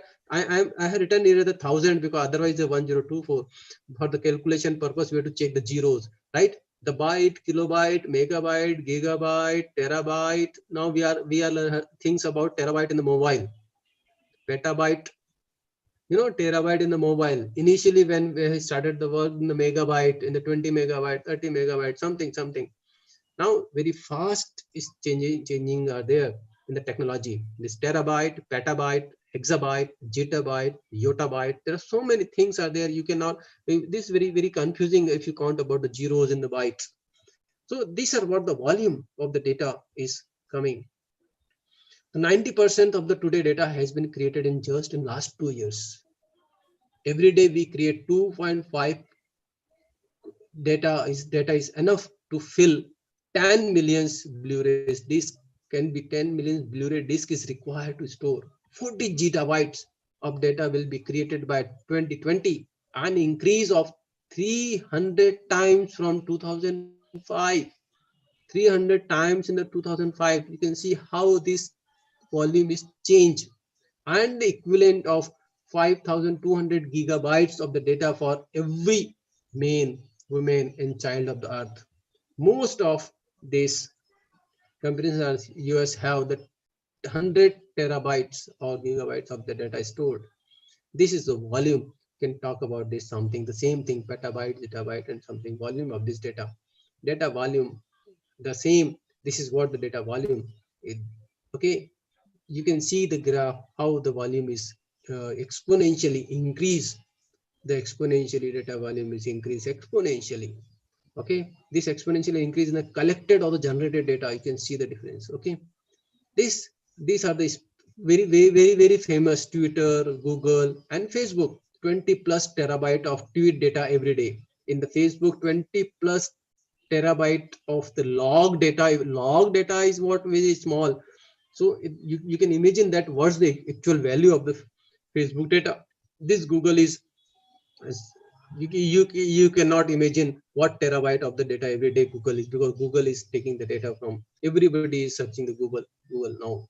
This is what the data, how data comes from the different platform. This Google, Facebook, they are taking the data from every device.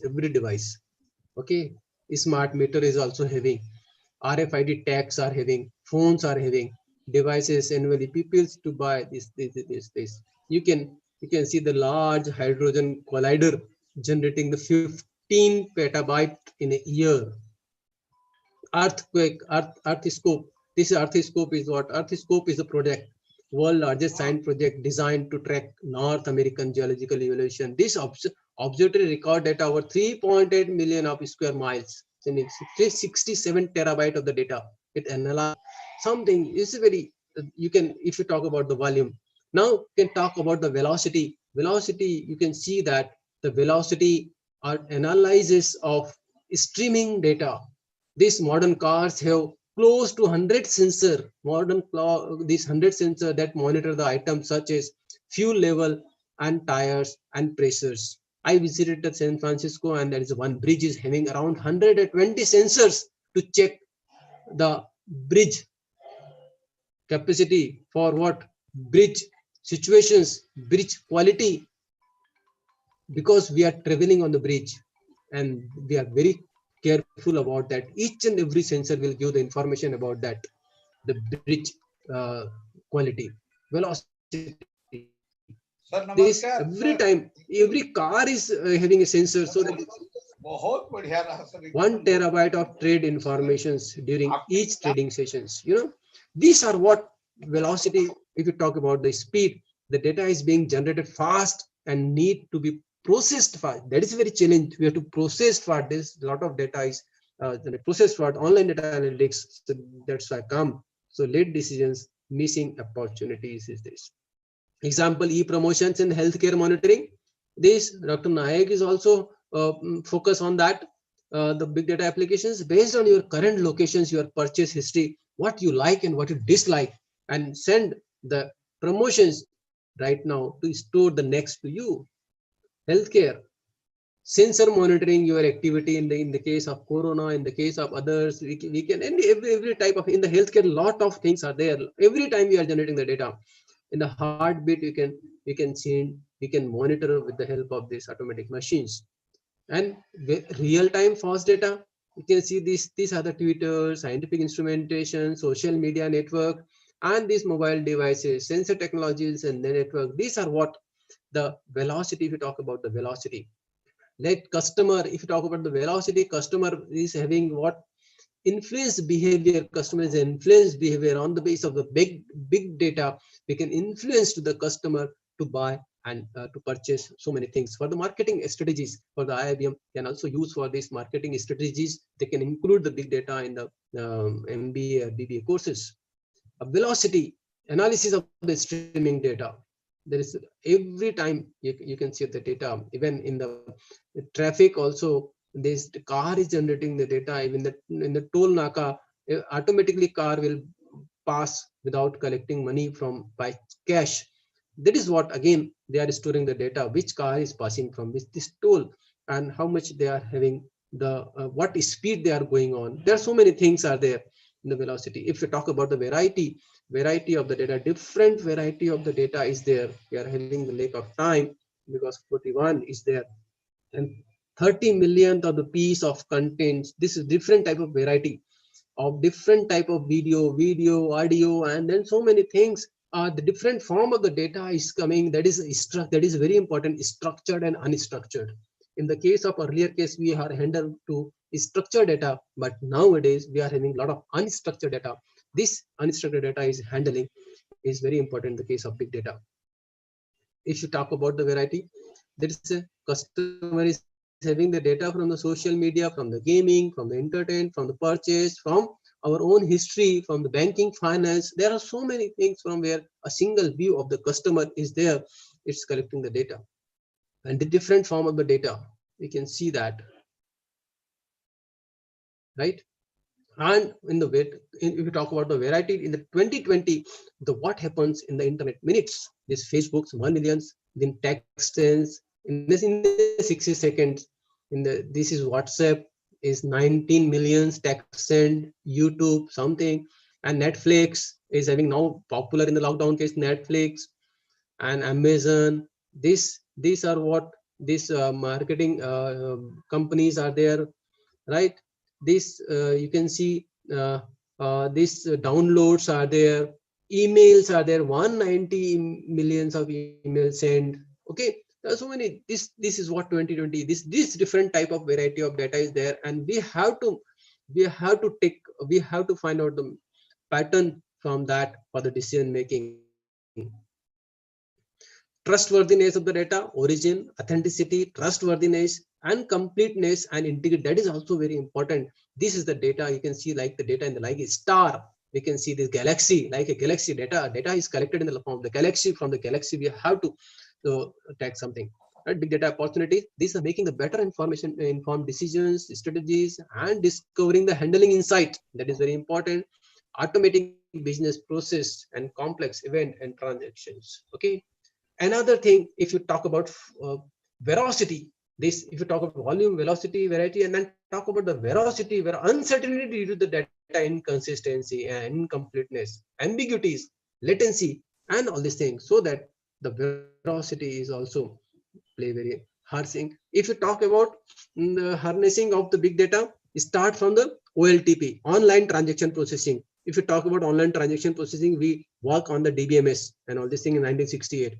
If after that, the data warehousing in 1983, this 1970 relational database is there. We are talking about the OLTP transaction processing, but in OLAP is online relational, online analytical processing. This is a data warehouse, data mining, and now this is stream computing. This RTAP, or this OLAP is RTAP. This RTAP is nothing but this is what real-time analytics processing. There is a big data architecture technology, but in the OLTP is a DBMS. On OLAP is a data warehousing, but RTAP is the real-time analytical processing. That is big data architecture technology. This is what the harnessing of the big data. And talk about the model has changed now. The old model is few companies are generating data and all other are consuming the data. We are the consumer that time. Now, in the new model, all of us are generating the data and all of us are consuming. This is both way. We are generating as well as we are consuming the data. This is the new model is there. So what's the driving of the big data is the low business value is the high in this direction, and the complexity is the high in this business intelligence, the predictive analysis of the data mining. You can see this is so big data analytics. If you talk about something, big data is more real time in the nature than the traditional data warehouse applications. Traditional data warehouse architectures are not well suited in the big data. Shared nothing, massively parallel processing, scale out architecture, and well suited for the big data days.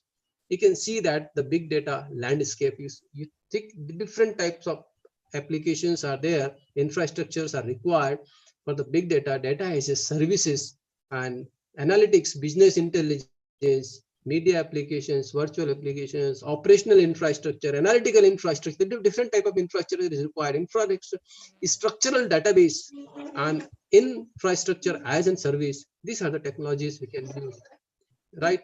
This big data technology, if you talk about this MapReduce, we are using Hadoop, MapReduce, and this ETL tool is very important in the case of this big data, HiPick, and these are the tools we can use for gather the data from this, and from the analysis from the deep inside we can use sentimental analysis, we can social media analysis, unsupervised learning, network analysis, visualization, simulations. All these things are there for the same business objective. We can talk about this, how data will grow in the exponential form. If you talk about in the healthcare, this every sensing devices are like smart watches, smart jewelry, fitness tracker, smart watches, and smart glasses, smart clothing. Everything is now, cloth is also smart. We can check the what type of disease are there, can transmit, and so many things are there in the big data in the healthcare. So this is what, if you talk about this, the data is generated by us. We are the consumer, we are the generators. From fakir to amir, from everybody, from lower level to the higher level, everybody is generating the data. Talk about this in the village, this person is what thinking about that the internet connection, whether this poor internet connection, that's why he's putting mobile in the upper side and taking the data and generating the data. And this hum in sadhu ki baat kar rahe hain, this also generating the data because they are having mobile ke through they can generate the data. If we talk about this businessman, is also thinking about the data in the different level. The data level is the different, but they are generating the data, they are receiving the data, they are analyzing the data, they are reading something. And the next level, you can see that the scientists are sitting there and they are going to analyze the data in the big data form. So this is my last thanks. Okay. So if any question, if you have, you can ask. Rohit? Yes, sir. So delegates and students, if you have any question, you can just type it in the chat box. I think I have not taken a lot of time. Okay. Yes, no, you are correct. Correct time. कोशिश की है मैंने time से finish करने के लिए. एकदम exactly. Right, sir.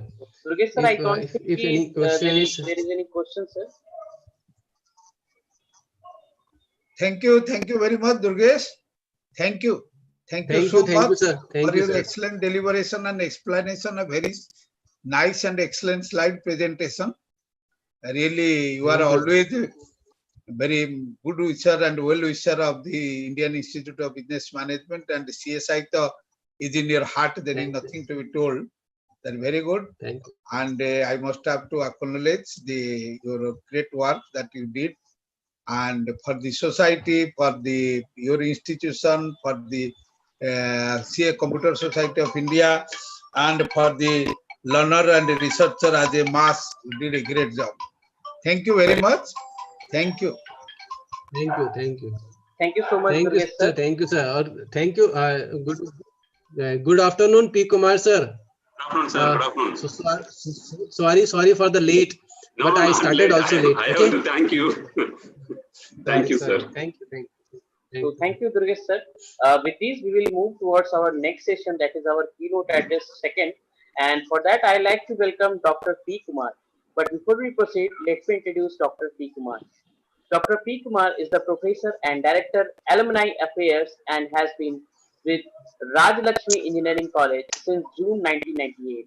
He has 22 years of teaching experience of teaching and published more than 30 papers in the referred national and international journals. He has guided many UG and PG projects, and one of his projects have won Best Project in IBM EGMC. He also published a book on computer programming. He is the life member of Computer Society of India and served as a chairman of CSI Chennai chapter during 2013-14. He was chairman of Division 5 Education and Research of Computer Society of India during 2017 to 2019. He was instrumental in training and organizing CSI school student software contests for a decade. He took many school students to international software contests and won prizes as at the international level. He is currently the National Student Coordinator of Computer Society of India. With these words, I like to welcome Dr. P. Kumar sir for keynote address. Thank you, sir. Thank you for the introduction. Let me share the screen.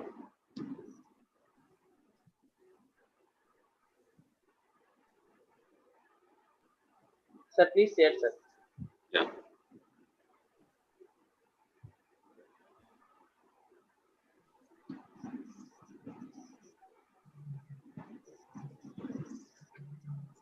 I hope you are able to see my screen. Yes, sir. Okay, yeah. Thank you. So, Honorable Vice Chancellor of Shri Vishwavidyalaya, Vishwavidyalaya, Indore, respected President of CSI, Professor R.K. Vyas, immediate past President, Professor A.K. Nayak, Honorary Treasurer of CSI, Professor Durgesh Kumar Mishra, Professor Subhash Chandra Yadav, Chairman, Division 5, Professor Sana Rasa, Regional Vice President 2, Dr. Suman Pandey from Postec, Professor Nilesh Narayan, Chairman, CSI, Patna Chapter.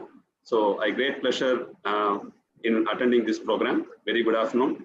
It gives me immense pleasure to provide the keynote address at this international webinar organized by Indian Institute of Business Management, Patna, with the technical collaboration of Division 5 and Patna chapter of CSI. I am grateful to Professor A.K. Nayak, who is our mentor, who provided me this opportunity to provide the keynote address. So he is a very dynamic and soft person who is working for CSI tirelessly to make CSI as a vibrant in the nation. Thank you, sir, for giving me this opportunity. With this, let me get into this today's webinar on cloud computing. I think previous speaker, Dr. Durgesh, has clearly explained about the big data, where he focused on more on the data. So whenever we say a data, on the case, he pointed out that there is something called volume, velocity, and variety. So these are the kinds of data we are going to have. Now, when we have these kinds of data, on the case, we need to have a storage, because he has mentioned that there is a volume of data. So when we say volume, we are not able to measure that volume. And we also talk about on variety of data. And every 60 seconds or even every second, we are able to generate trillions of data. When we have trillions of data has been generated, then where we are going to store, and then when we are going to store that, how we are going to retrieve the data with the volume, with the velocity, because the speed in which we are able to retrieve, because as and when you are able to browse or whenever we are going to look into the social media, we expect the data to be retrieved within a fraction of second, or even we can say a fraction of millisecond. So that is a kind of velocity we are looking for. So whenever I want to store and then whenever I want to retrieve, on that case, we are looking for a good system where we want to go for to accommodate the volume, variety, and velocity. So the solution is going to be given by the cloud computing. So where we want to store our resources, as and when we are able to retrieve our resources, the cloud is the apt solution where we want to perform this kind of big data solutions. So the idea is where we want to go for lending our services, okay, where we want to go for lending our services to make it useful for day-to-day life. So that is the major objective of the cloud computing. So with this, we move on to the outline of the presentation. So I'm going to cover about in terms of what is SMAC, from where we are going to take up one of the part of the SMAC is your cloud computing. And then we are going to talk about on characteristics of the cloud computing. And then we are going to talk about on who are the cloud providers and what are the cloud services we are going to have. And then we are going to have cloud models and what are the security risks, because many people talk about on when we say cloud computing, on the case, there are some risks. So the risk starts with the security part. So what are the security risks are there? And we'll have some case study and what are the challenges in cloud computing and what will be the future of the cloud. So this is the outline of the presentation which I'm going to do today. Let me go further. So as you mentioned that the topmost layer is going to be your SMAC. Okay, so the current driving business innovation. So today's business is driving through the SMAC. What is that SMAC? S stands for your social media, and M stands for your mobility, and A stands for your analytics, and C stands for your cloud. Because when we have these four important pillars in your organization, then you are very smart in your organization. Your organization business grows very vitally, and then you are able to earn more and more of profits. So we have to spend on each of these pillars, and one of the pillar has been covered by Durgesh previously. I think the analytics part he has covered, where we talk about on the big data. And the other part, it talks about on social media, because today, if you are not in the social media, your business will not grow. So we need to pitch into the social media, and then we are going to have communicate with existing and potential customers who are all there. And then nowadays, everybody, even people are now listening or watching this presentation through your mobile. I hope most of you are watching through your mobile. So all your applications are running on the mobile. So I can live with mobile. Even when you go to the bed, I live or I'm going to chit chat with only with my mobile, not with the friends. So that is where it is going to be useful. So your business has to drive your mobility so that you are able to run your business and services to be offered through the mobility. So what are the services we are going to have? Normally we call it as in terms of apps. So all the applications should be able to run in the mobile. So that is the kind of technology we have to build. And the third one, what Durgesh has mentioned already, it's going to be the data, which is going to be byproduct of your business. So by analyzing, the companies can make smarter decisions. So whenever I want to make smarter decisions, on that case, I'm able to analyze those data, and then I'm able to predict what is my future is going to be, what is going to be next to 2 years, how my business is going to run. So all these things are going to be done with respect to your big data and analytics. And the last part talks about on your cloud, where it is going to have your, how we are going to store and how we are going to use the technology, and so that my business is getting grown. So the last part is going to be very, very key, where we are able to put our e-business to digital business. Okay, where we are talking about on electronic business to digital business, because nowadays we talk about more on the digital business. Because when you talk about on mobility, whenever you talk about analytics and social media and all these things drive to your business, digital business. So what do you have to say? So we have to need a social interaction. We need to have a mobility. So mobile apps we have to create, and then we need to analyze the data, and then we have to put it on the cloud so that the customer experience will boosting the increased productivity. And it also helps you to create the market scenario and also leads to better entrepreneurial initiatives. Because nowadays we talk about more on the entrepreneurship and where we want to grow in terms of startups, because we need to have a lot of startups. When we have a lot of startups, on that case, our business grows at a faster rate. So we want to go for startups or medium level companies where they are going to use the corresponding cloud in terms of their storage, and then in terms of their platforms or in terms of their services. So these are the three important things we are going to cover in future slides. I hope I'm making it very clear that we are making a transition now from your electronic business to digital business. Now, when you want to run a digital business, on the case, we need to have these four pillars. One is in terms of social media, second one is called as mobility, third one is called as analytics, and fourth one is called your cloud computing. And we are focused now, already Durgesh has spoken about a lot on analytics. I'm going to spend most of my time in terms of cloud, and the beneficiary of the cloud is going to be the corresponding entrepreneurs, who is going to be having the startups or the medium level companies. Now, what is the cloud we are going to have? What does the cloud computing mean? See, nowadays, all the people are using your Gmail account. I think 95% of the people in this audience are using your Gmail account. And when you use a Gmail account, on that case, what happens? We are able to move on to different machines, and then you are able to check your mail. So in the olden days, what we used to do, we have to sit in the same computer and then we have to access it. We are able to store it. But nowadays, what we do, I use it mobile. Tomorrow, I use it my laptop, or today afternoon, I'm going to use it in the desktop. So in all the places, I'm able to see my email, and then I'm able to store my application on my drive. Okay, so I have something called Google Drive. So what are the documents I'm going to have? All my documents are available on the drive. So I can move on to any places, and then I can open my data, and then I can see my data. So it is not that it is going to be stored in a fixed location, but it is stored in a particular drive, so that it is going to be called as a cloud.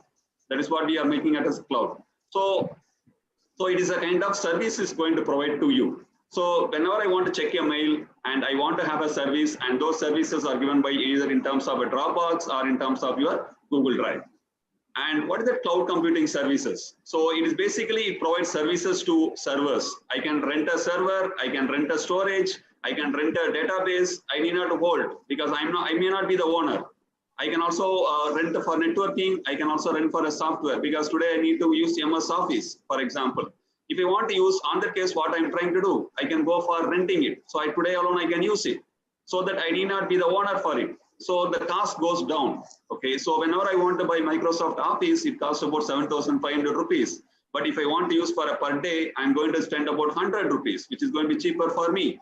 So it is going to be basically useful for your medium level or small scale companies which are going to target these services, who are going to create the services. And then we are going to talk about more on the analytics part, and then it is going to provide you the intelligence. So already Durgesh has spoken about the analytics and intelligence. So their storage are going to be happen in your cloud services. And all these servers or storage or database and software, analytics, intelligence, and more are going to be done over the internet. So once we have the internet, on that case, the cloud can happen, or the cloud can function. Now, when we have these servers or storage are available, on that case, what makes me to use it? It enables me to go for faster innovation. So that's what he also spoke about on velocity. So I want to have more faster to retrieve the data. So on that case, the cloud enables you to go for faster innovation and flexible resources. Today I want to have 1 terabyte of data, or tomorrow I want to go for 1 gigabyte of data. So I can go up or I can go down. So I can go for flexible resources, but I cannot change my laptop. Okay, because once I bought the laptop, and then I can have to survive till it get lost. But whenever I'm going for in the business, on that case, whenever I want to change my resources, cloud helps me to go for flexible resources. And once we go for this faster innovation and flexible resources, it automatically goes down for your economics of your scale. That means the cost is going down. Okay, and when we say that economics, on that case, it is going to be pay only for the cloud service you use. How much I'm going to use, I'm going to pay for it. So that will go for lesser, that is lower your operating cost, and then run your infrastructure more effectively, and you're also able to scale up your business needs change. Because today your business is small, and maybe in a month or two, it may also grow up. At that time, we cannot go for establishing a new requirement. So at that time, what we can do, we can go for getting a service from the cloud, and then we can extend my business so that I can still survive in the market. So whenever I want to scale up my business, on that place, cloud is the best solution to go for using it. And during the pandemic now, we are working on the remote work. Most of the people are working on the remote. And when offices are shut down, on that case, what happens? We are sitting from the home, and then still we are working on the projects. So the cloud is going to be the enabler, which helps me to connect the people, and then we are able to store and retrieve in the different parts of the world. And today also we are doing the video conferencing, and then it is also happening through the cloud, and then which is able to access across the globe. So it is not only to reach between one-to-one, it is also reaching to one-to-many. So whenever I want to have that video conferencing, my video is getting stored in a particular place, and that place is going to be nothing but your Google Drive or any drive. Because it's going to be having a huge space, I can store all these resources, and as and when I'm going to get it, I can use it. But whenever you have a laptop, you can have a maximum of 1 terabyte of storage. But the companies may need to have more storage spaces or more operating system, more services they want to have. On that case, the cloud is the best solution to go for using it. And as I already mentioned that, why to use cloud? So the major advantage of using a cloud is cost saving. Because like your telephone bill, you are able to go for saving the cost while using the cloud. So the large amount of disk and storage space is instantly removed. Okay, so today I want to have some 1 terabyte of memory, then I need to go for purchasing the hard disk drive, and then I have to add. Similarly, I can also need to go for, after a month, I may also read another 2 terabytes of hard disk. Then I have to go for purchasing it. So instead of that, I can go for renting it as and when I require. I can go for rent for it and use it. And then if you want, you can make till available, or we can also drop it. So on that case, what happens? You are not going to the owner, but the cost is going to be saved. And also it's going to be ease of use. And that means what? Ease of getting up and running. So instead of having download or install the software yourself. So whenever you have a laptop, on that case, whenever I want to have a Zoom, I have to install my Zoom. And similarly, whenever I want to have MS Office, I have to install my Microsoft Office in my machine, and then I have to access it. But when you have it in the cloud, on that case, there is no need to have installation, all these things. Right from getting a contract, I can immediately access it. My accessing is able to done at the same time. Okay, I need not waste any of my time in terms of installation, or I need to look for some IT staff to install it and then try to use it for me. So it is easy for me. Immediately I'm able to use it. And then increase storage capacity and automation. This is very, very important. Okay, so because we may not know how my system is growing. As Durgesh also mentioned that we are going to have volume of data, and all those data is going to be veracity. You can take about Facebook or Instagram. So you can see that there are a lot of unstructured data is coming up. Now where it gets stored, and I want to automate that so that I want to get my business to run. So I want to, all these things are happening in the cloud, and the backups are also done automatically. I think most of you might are using your WhatsApp. So in the WhatsApp, you are going to have the backups are done every day or every week. They're getting automatically backed up, and then it's stored on a particular cloud. So what happens at any point of time, whenever you are going to switch over from one mobile to another mobile, you are able to easily get all those previous messages which are all going to be stored in your WhatsApp messages. So it is going to be done automatically. So the cloud is going to perform that. And agility. So again, it goes very fast. Okay, so we talk about in terms of velocity in big data. Again, here we talk about on agility. So I want to run it at faster pace, and then it should be flexible. As and when it's going to be flexible, and then it should be scalable. Okay, so as my business grows, it should also go at a rapid fast. And another important feature is here is in terms of freeing of your IT staff. Okay, so we need not have, so whenever I want to start a business, on that case, we need to have one IT department. Now, whenever we have an IT department, on that case, we go for some 5 to 10 people we have in the department so that they will take care of the entire business.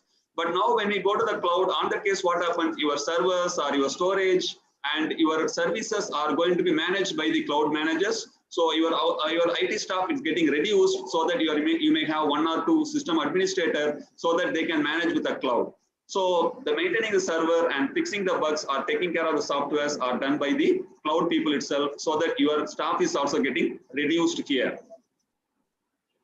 And again, we want to, what are the characteristics of the cloud? So one is on high availability. So we can talk about in terms of 24/7. So I think all of you might have seen your WhatsApp or your Facebook or Instagram, and all these things are running on high availability. That is 24/7. It is going to be available. So it's going to be very, very marginal downtime. Maybe 0.1% download downtime may be there. So whenever I want to keep these services running for a longer period, on that case, the cloud is going to provide the high availability. That means running for longer periods. And the most important feature of the cloud is elasticity. So it is like elastic. So as and when today my business is shrink, I may get reduced. As and when my business grows, I'm getting elastic in terms of increasing the server. So it should be in the automatically increase or decrease resources. Depending upon my business grows or shrinks, it has to automatically increase or decrease the resources, and it can also be added or removed automatically to my future needs when it needed. So that is the most important feature of the cloud. Okay. So as and when my business grows or as and when my business shrinks, I can go for automatically or decrease my resources. And the third one is in terms of agility. So the cloud service are act to react quickly, and it can allocate or deallocate resources quickly. So I can go for allocation or I can go for deallocation resources very quickly, so that the people may not find out the difference, what happened, what made the changes. The people may not know, the customer may not know that what are the changes happen. And the agility also provides on demand. Okay, now we can see the Netflix or Amazon Netflix we are able to have. So in the case of on-demand videos, So whenever I'm going to put it on the cloud, on that case, what happened? There are multiple people are going to view the same video, so that the vast amount of computing resources can be provisioned in minutes. So there is no manual intervention. Okay, so everything is done automatically, so that the provisioning or deprovisioning can be done periodically. And the next one is fault tolerance. So the redundancy is built on the cloud architecture. So if one component fails, a backup component takes place immediately. So we cannot, suppose there is a server, and if the server fails, automatically there will be a backup server. It is going to trigger automatically when one server fails. So we may not know the difference, but without any problem, your application will be running 24/7. And there is also another characteristics we have in terms of disaster recovery. So the cloud provides to recover from an event, which is any unwanted situation, any bomb blast, or any in terms of any earthquake, anything happens. On that case, we can able to provide the storage can be put up in different locations, so that when one location fails, it is going to be automatically recovered from the another location. So for example, I can put my server in India. I can also put the remote server also in something like US or some other places, so that when one server in India fails, on the case, I'm able to recover from US server. So this is a recovery also going to be very useful. And then we can go for latency. So again, so there will not be very minute. People may not be able to see the difference. Okay, so the slowness will not be there. And the next one is in terms of predictive cost. So I know that how much of I'm able to use, and for my usage, I'm going to pay for it. So if I'm going to use for 12 hours today, I'm going to pay only for the 12 hours, not for 24 hours. I may be using my laptop for 24 hours, but what is the period I'm using the cloud? So I'm going to pay only for used part alone. And increase productivity. On-site data centers typically requires a lot of hardware setup. So here what happens, instead of setting up all the hardwares, I can get a rent for the hardwares, and then so that my productivity will also be get increased. And the last one is in terms of your security part, and most of the securities are strengthened, and which helps you to protect the data and applications and infrastructure from potential threats. And who are all the cloud providers? So the three important major cloud providers are Amazon Web Services, which prominently looks for the IaaS, that is infrastructure. And the second one is Microsoft Azure. They provide the hybrid where IaaS and PaaS. And the third one is going to be your Google Cloud Platform, where they prominently do all your G Suite. I think most of you might be using your G Suite in terms of your Google Meet or your Drive or your Gmail. All these things are available on the on your cloud platform. So what happens everywhere, if you move in the world, you are able to access your Gmail account, or you are able to go for Google Meet, or you are able to get it from your Drive. Everything happened instantaneously, and at the same time, it also been secured, and no damage has been happened. And as and when we are going to use the increased space also getting done. And also the fourth one is going to be the Alibaba Cloud, which is going to be covered on the China area. And another two important parameters we look upon in terms of CapEx versus OpEx. So what is that CapEx? So CapEx is nothing but capital expenditure. And this is the spending of money on physical infrastructure. So whenever I want to start a business, on the case, first of all, everybody thinks on the capital investment. So here in terms of whenever I want to start any IT company, on that case, I look for the physical infrastructure, which is going to be paid upfront. Okay. So today, if I have some money with in my hand, then only I can start my business. And then deducting that expenses from your bill over the time, so that over the period of time, it getting reduced, so that you are able to say that the cost of is going to get reduced over the period of time. So in the case of CapEx, we are able to need to go for upfront cost. That means when you have a money in your hand, you have to go for invest in that particular capital. Whereas when you go for operational expenditure, that is in terms of OpEx, the spending money will be on services or products. So we are going to spend money on the services or products, not on the infrastructure. Whereas in the case of capital expenditure, we are going to spend money on the physical infrastructure. And in case of OpEx, we are going to spend money only on the services. Services means what? I'm going to use this particular service, or I want to use this particular product. For example, I want to use MS Office, or I want to use a particular operating system. Okay, or I want to use a particular server. So whenever I want to use the particular part of it, and it is going to be spending is going to be billed only for the services, and it is going to be for the particular year. So there will not be any upfront cost. So what we want to say here is, you are going to pay a service or a product for the usage you have done. So instead of spending money initially, I can spend over the period of time. Today I have 1 lakh, I can spend only 1,000 rupees today, and tomorrow I can use 1,000, and day after tomorrow I can go for using 1,000. Whereas when we go for capital expenditure, if I want to start a business, I need to have something about 1 lakh rupees. The 1 lakh has to be spent today itself. So it is always better to go for operational expenditure instead of going for capital expenditure. And the cloud is going to be the cloud consumption based model. As we all discussed earlier, it is going to be the consumption. So how much I'm going to consume, I'm going to pay for it.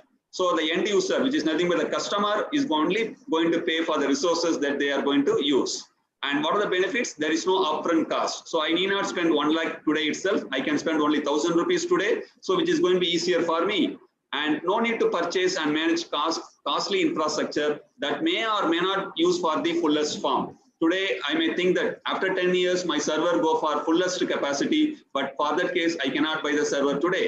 So over the period of time, I need to increase my capacity. So if you want to do that, then we have to go for the consumption-based model.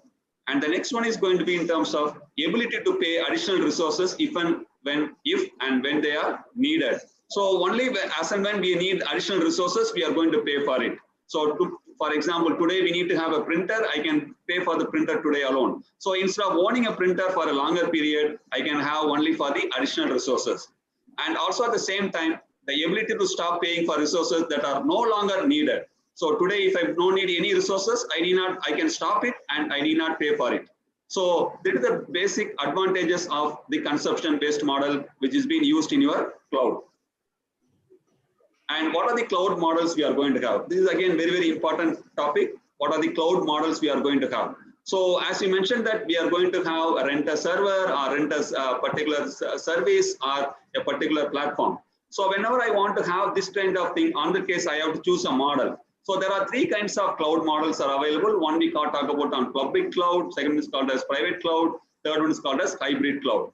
And the public cloud is going to be owned by the cloud service provider. Okay, so whenever we say public cloud, it is going to be owned by the cloud service provider. So the who is going to provide the service, he will be the owner, and we can go in for sharing the particular cloud.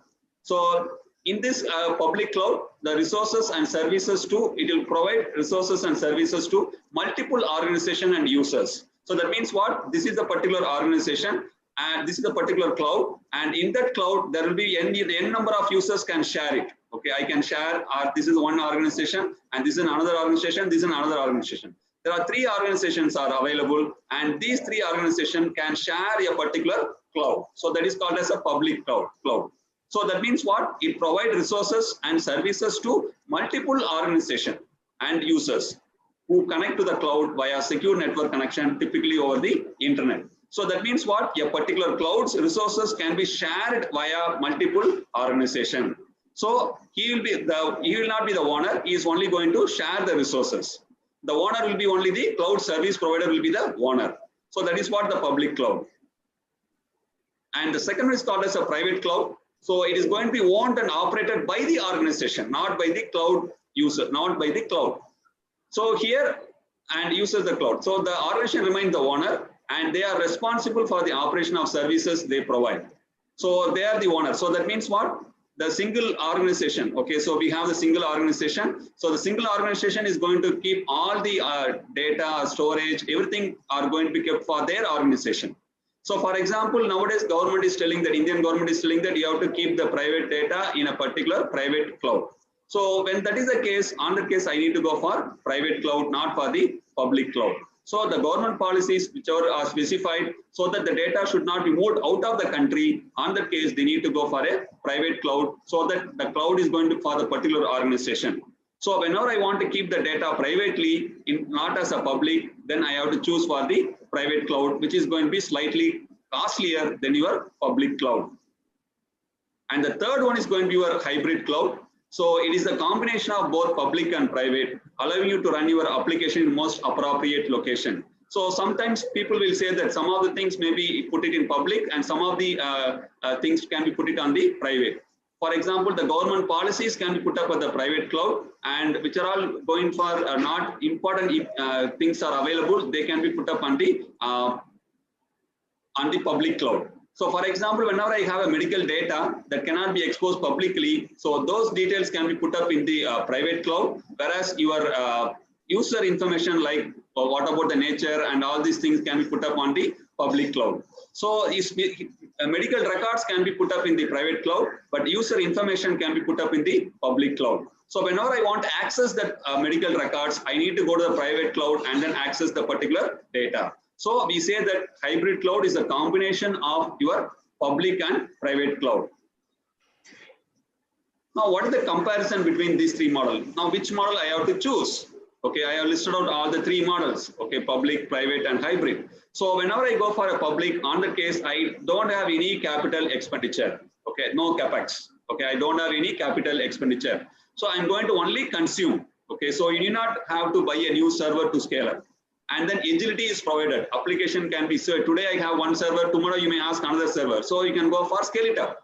So instead of investing on more on the server, I can go for scale it up. And the third advantage here is consumption-based model. So whenever I have no capital expenditure or whenever you want to go for agility, on the case, definitely it's going for consumption-based model. So organization pay only for what they use and operate under an OPEX model. So public cloud, we say that it is an OPEX model, not as a CAPEX model. And coming to the private cloud, the control is with the organization. Whereas in the public cloud, the control is not with the organization. The control is with the cloud team. Okay, it is with the cloud management. And whereas in the case of private cloud, it is going to be complete control is over of the resources are with the organization.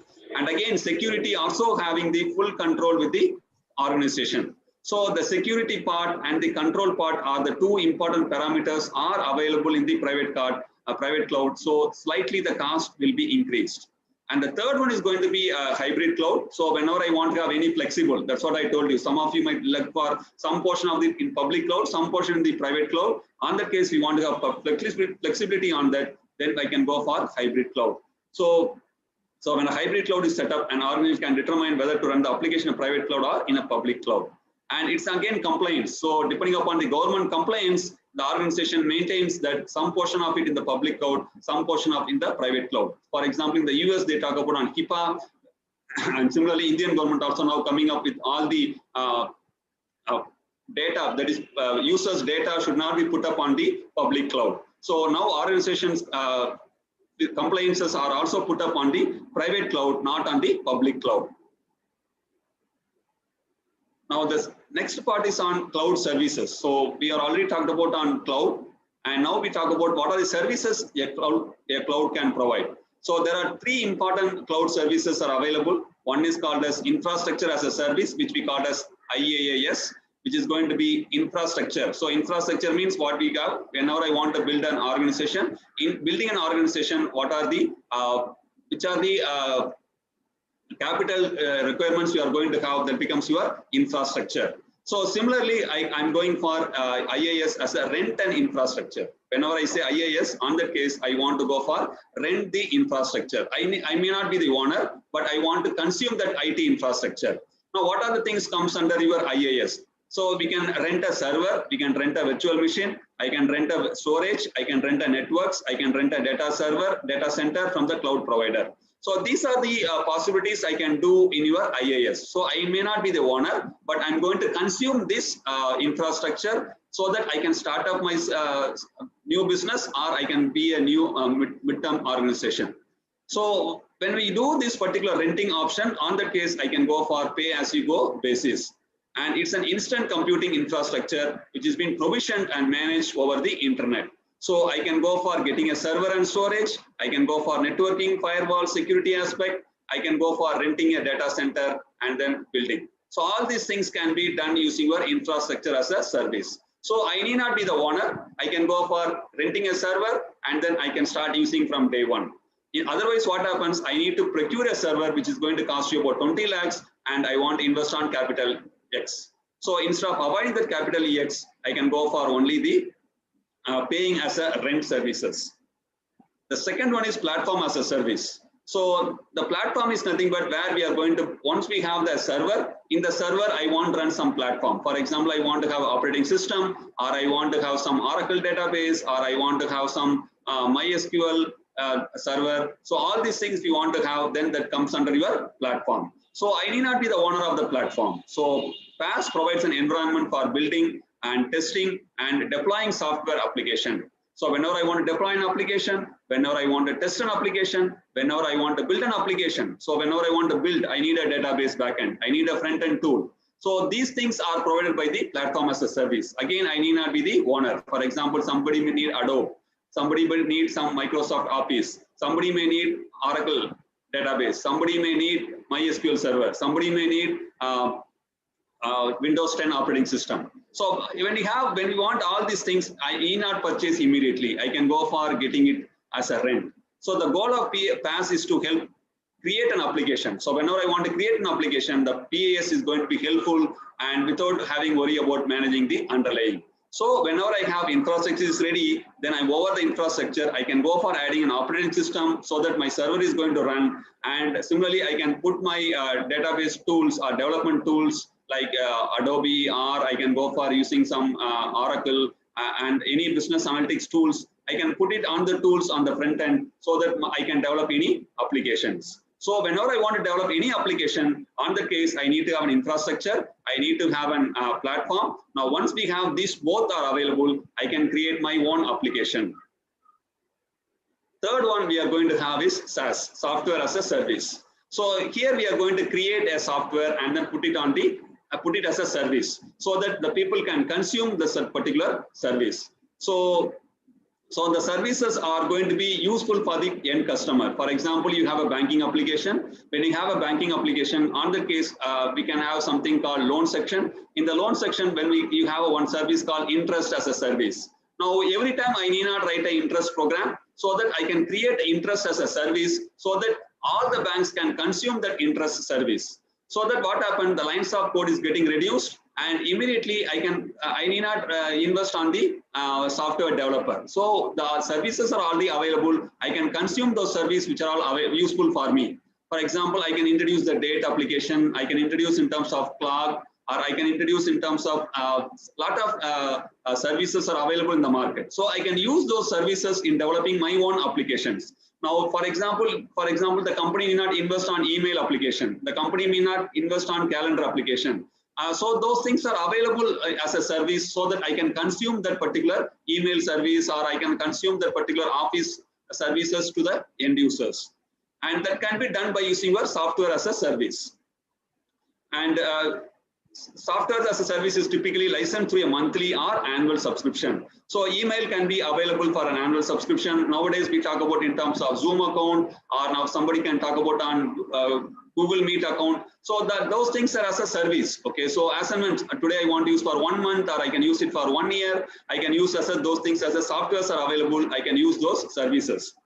And now if you look upon this diagram, you can clearly understand that which are all comes under infrastructure, and which are all comes under the platform, and which are all comes as a software as a service. So your front-end tools, okay, your front-end tools are going to come as a software as a service, which are all hosted as applications or apps. So if you take your mobile phone, all your apps are going to be your software as a service. And whenever I want to build the service, I go for the platform as a service. And whenever I want to store that, I go for the infrastructure as a service. And the connectivity is going to be done using your infrastructure as a service, and then your security is going to be taken care of by the infrastructure as a service, and your data center is going to be done by your infrastructure as a service. So I can concentrate only on my analytics, I can concentrate only on my application, so that the rest of the things are taken care by the cloud in terms of your software as a service, or platform as a service, or infrastructure as a service. Moving forward, let us go for comparison. So when you go for the comparison, IaaS provides the flexibility. What is the flexibility you are going to have? Today, as you think that I need one server. Tomorrow, you may think that I want to add one more server. And day after, you may think you want to add one more server. Okay, so if this is a situation, on that case, what we are trying to do, we need to have a flexibility because we cannot go on purchasing day by day a new server. So what we are trying to do, we can go for flexibly renting out. Today I need a particular configured server. Tomorrow you can go for scale it up, and day after also you can go for scale it up. So that can be easier for you when you go for infrastructure as a service. And the next one is PaaS. When you want to increase your productivity, on the case, I can go for adding it. Today you need one Microsoft Windows license, and tomorrow you may need 10 users license. So you cannot go and purchase immediately 10 because you may not have a budget. So what we can do, we may have a limited budget. So with the limited budget, I can go for increasing the particular platform. And similarly, and sometimes immediately you need to have Oracle software. So I can go for using it for 10 days, I can get that Oracle software. So on that case, the productivity need not be stopped. So it can be running. So whenever I have this PaaS.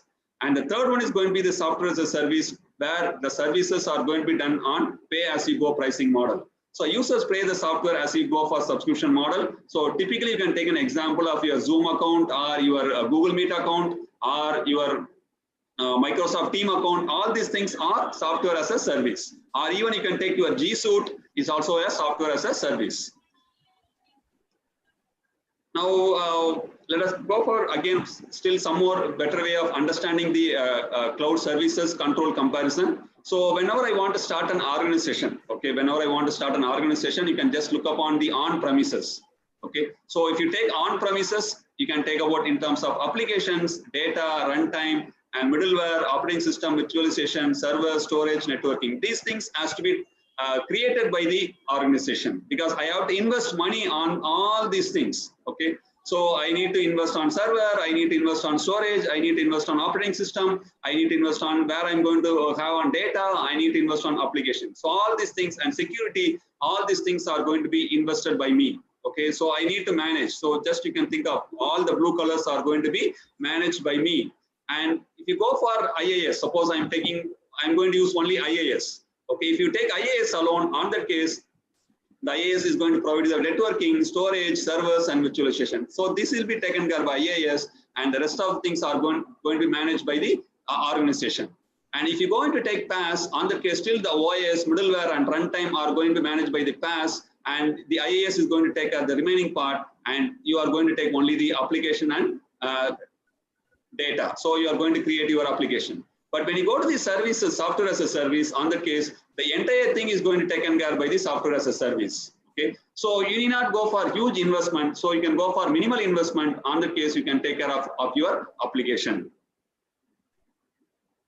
And at the nutshell, we can say that service model as a cloud client, we are going to have, you can access through web browser, you can access through mobile application, or you can access through your thin client. So these are the ways a cloud client can access, or the end user can access. The end user can access through a web browser, or you can access through mobile app, or you can use access through your thin client. Now, what are the services he is going to access? You can get an application through software as a service by CRM or your Gmail service or games or your virtual desktop. So these are the various software as a service as an application a client can access. Similarly, whenever you want to go for a platform, you can go for a database. That means you can establish an Oracle software. You can establish a web server, Apache web server. You can, a lot of deployment tools are available. So those things can be taken care by the PaaS.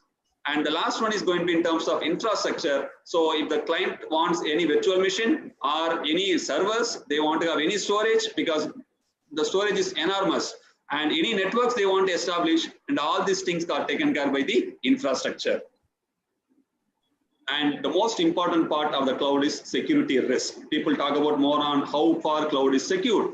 So there are few security concerns are available. So when we go for public cloud, people may think that it's not very secure, so that they want to go for private cloud. It is not so, but as and when we are going to use public cloud, it is going to be securities are provided well in advance, and there may be some small hitchups may be there, but due to one of the cases like data loss, so the data is being deleted or corrupted or unreadable by the user or software or an application. So there is a possibility of data loss because of either data may be deleted or corrupted, or it is not readable by the software or the application.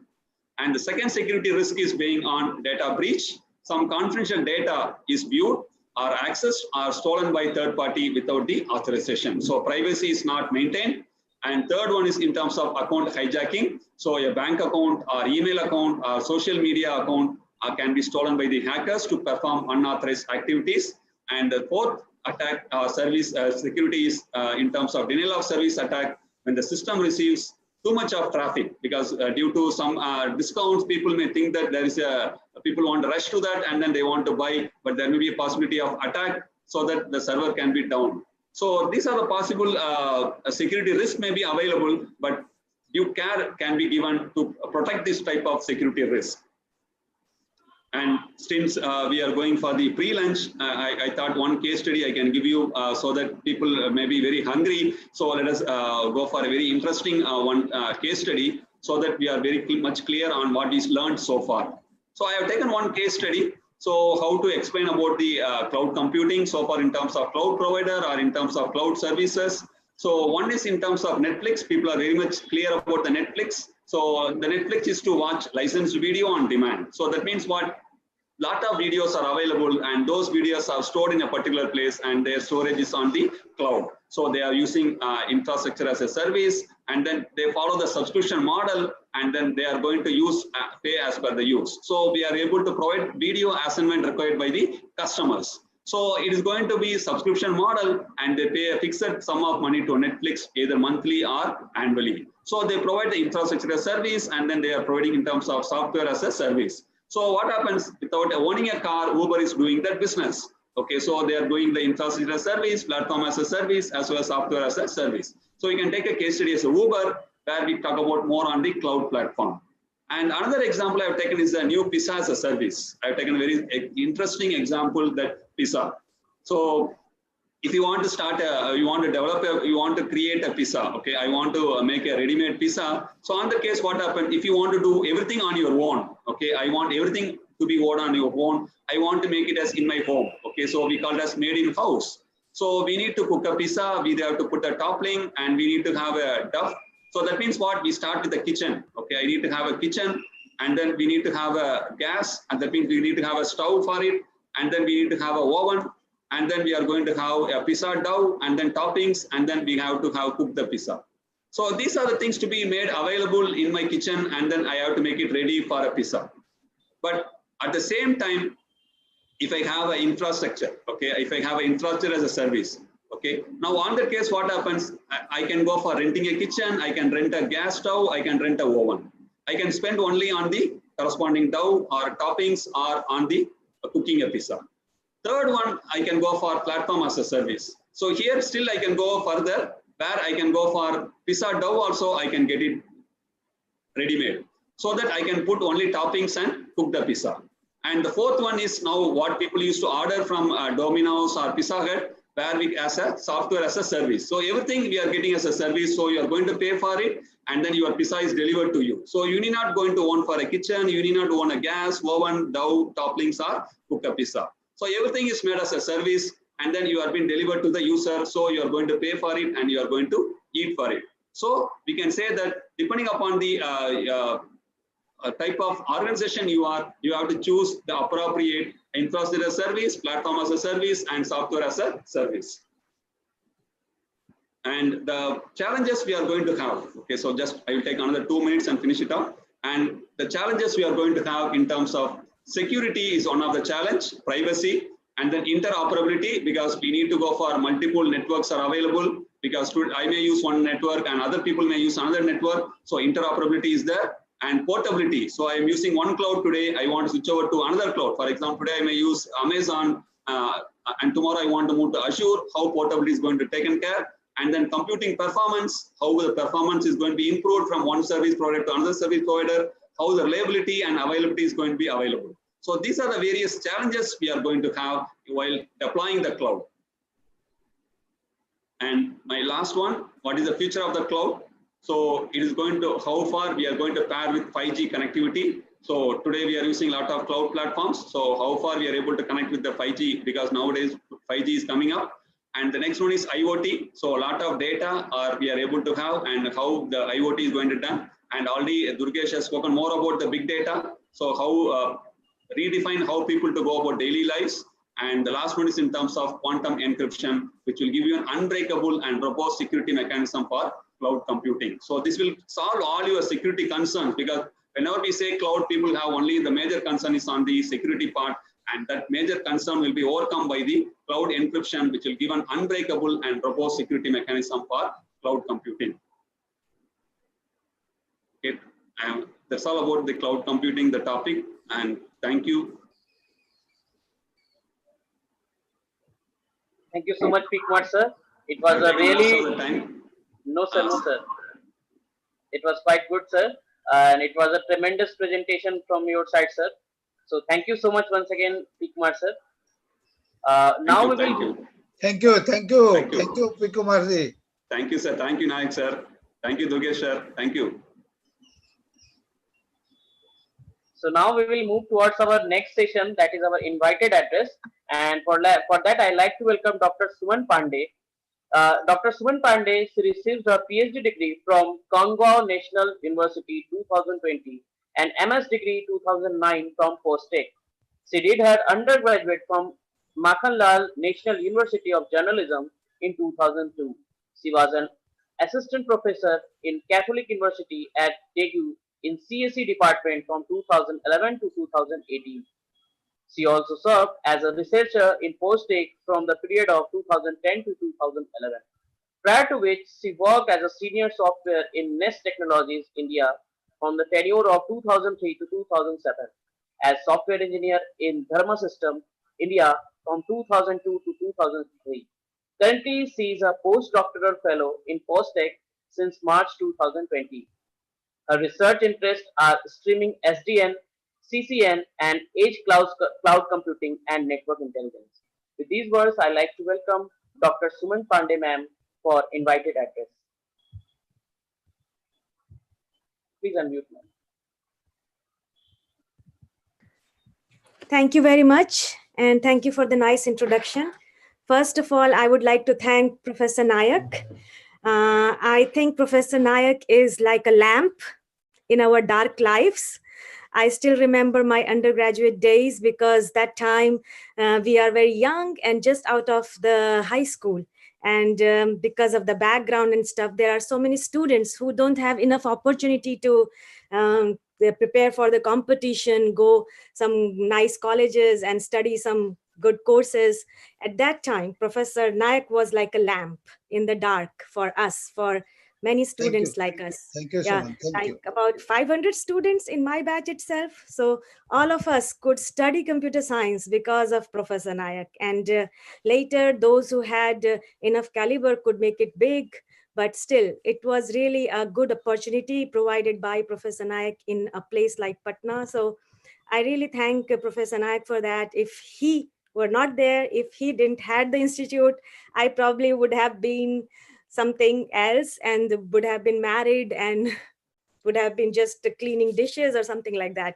Still, I'm cleaning dishes, but in a better way. So I'm very thankful to Professor Nayak about that. And still he's doing great because in the time of curse, he has brought the blessing again back. You know, this Corona-19 is a kind of curse time, right? Everybody is so worried, everyone has a trouble.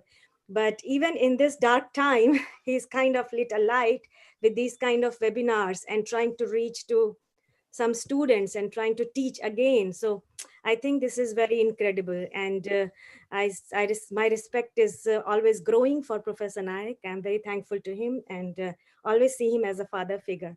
So very thankful to Professor Nayak. Thank you very much, sir. And thank you so much. Thank you very much for your high words. Thank you.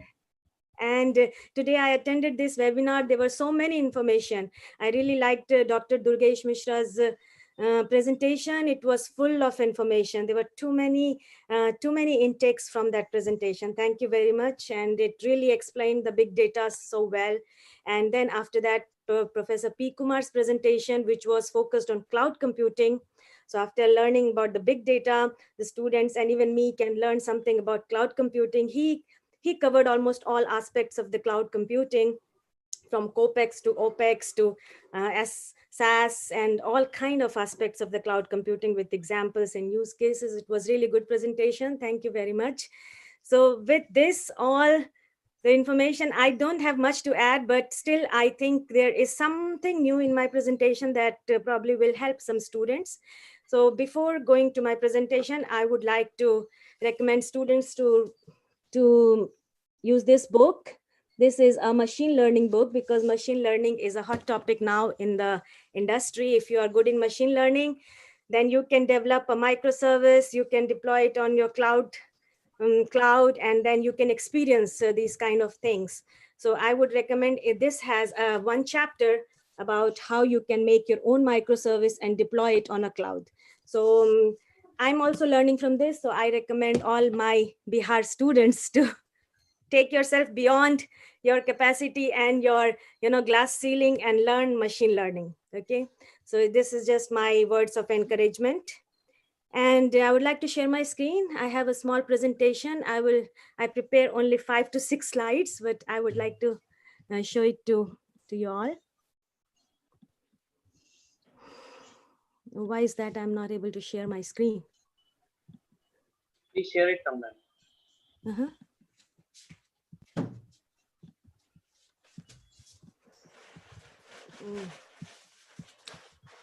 Share computer sound.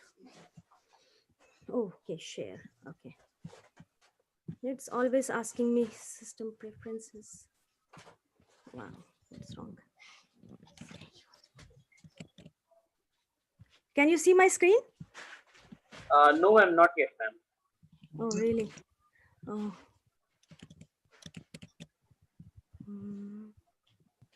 A second, I will try one more time.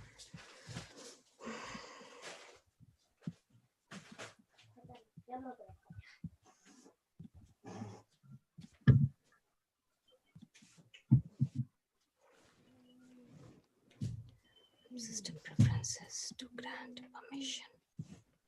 Something is wrong. Oh yeah, okay, wait, I have to grant permission to this. And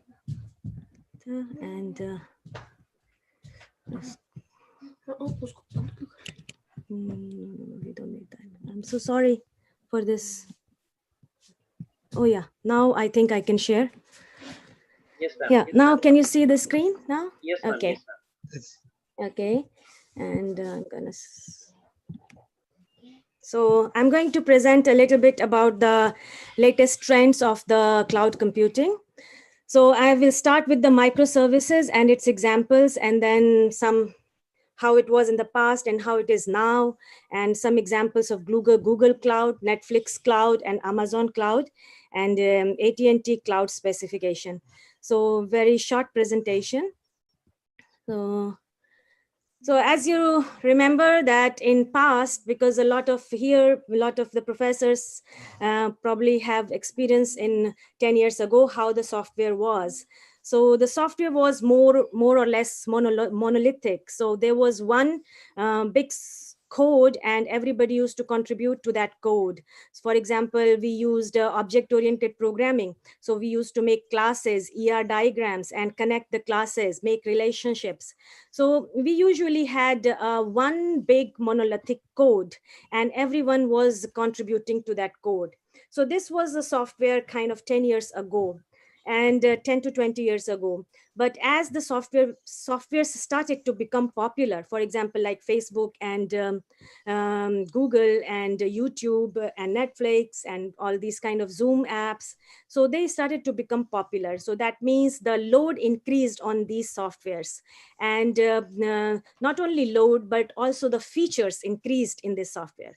So maintaining one monolithic software becomes very hard now, because now you have more features, and then you have a more team. So your teams also increases. So you cannot just make this kind of application with 10 software engineers. Probably you need to hire 1,000 software engineers.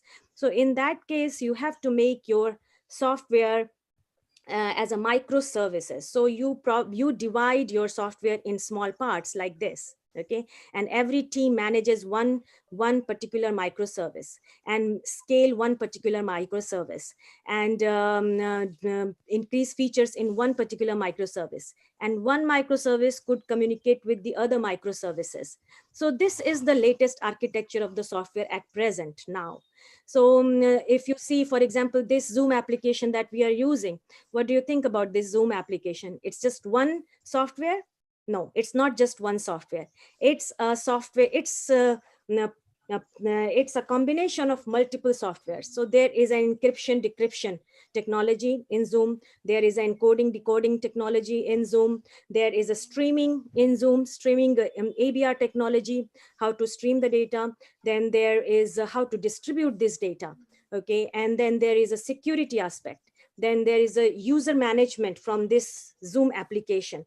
So you can see that there are so many different kind of services only in one application. We just see one screen, but behind there are many multiple small microservices. Now, when you have to deploy these microservices, would you like to deploy everything on one server and on one place?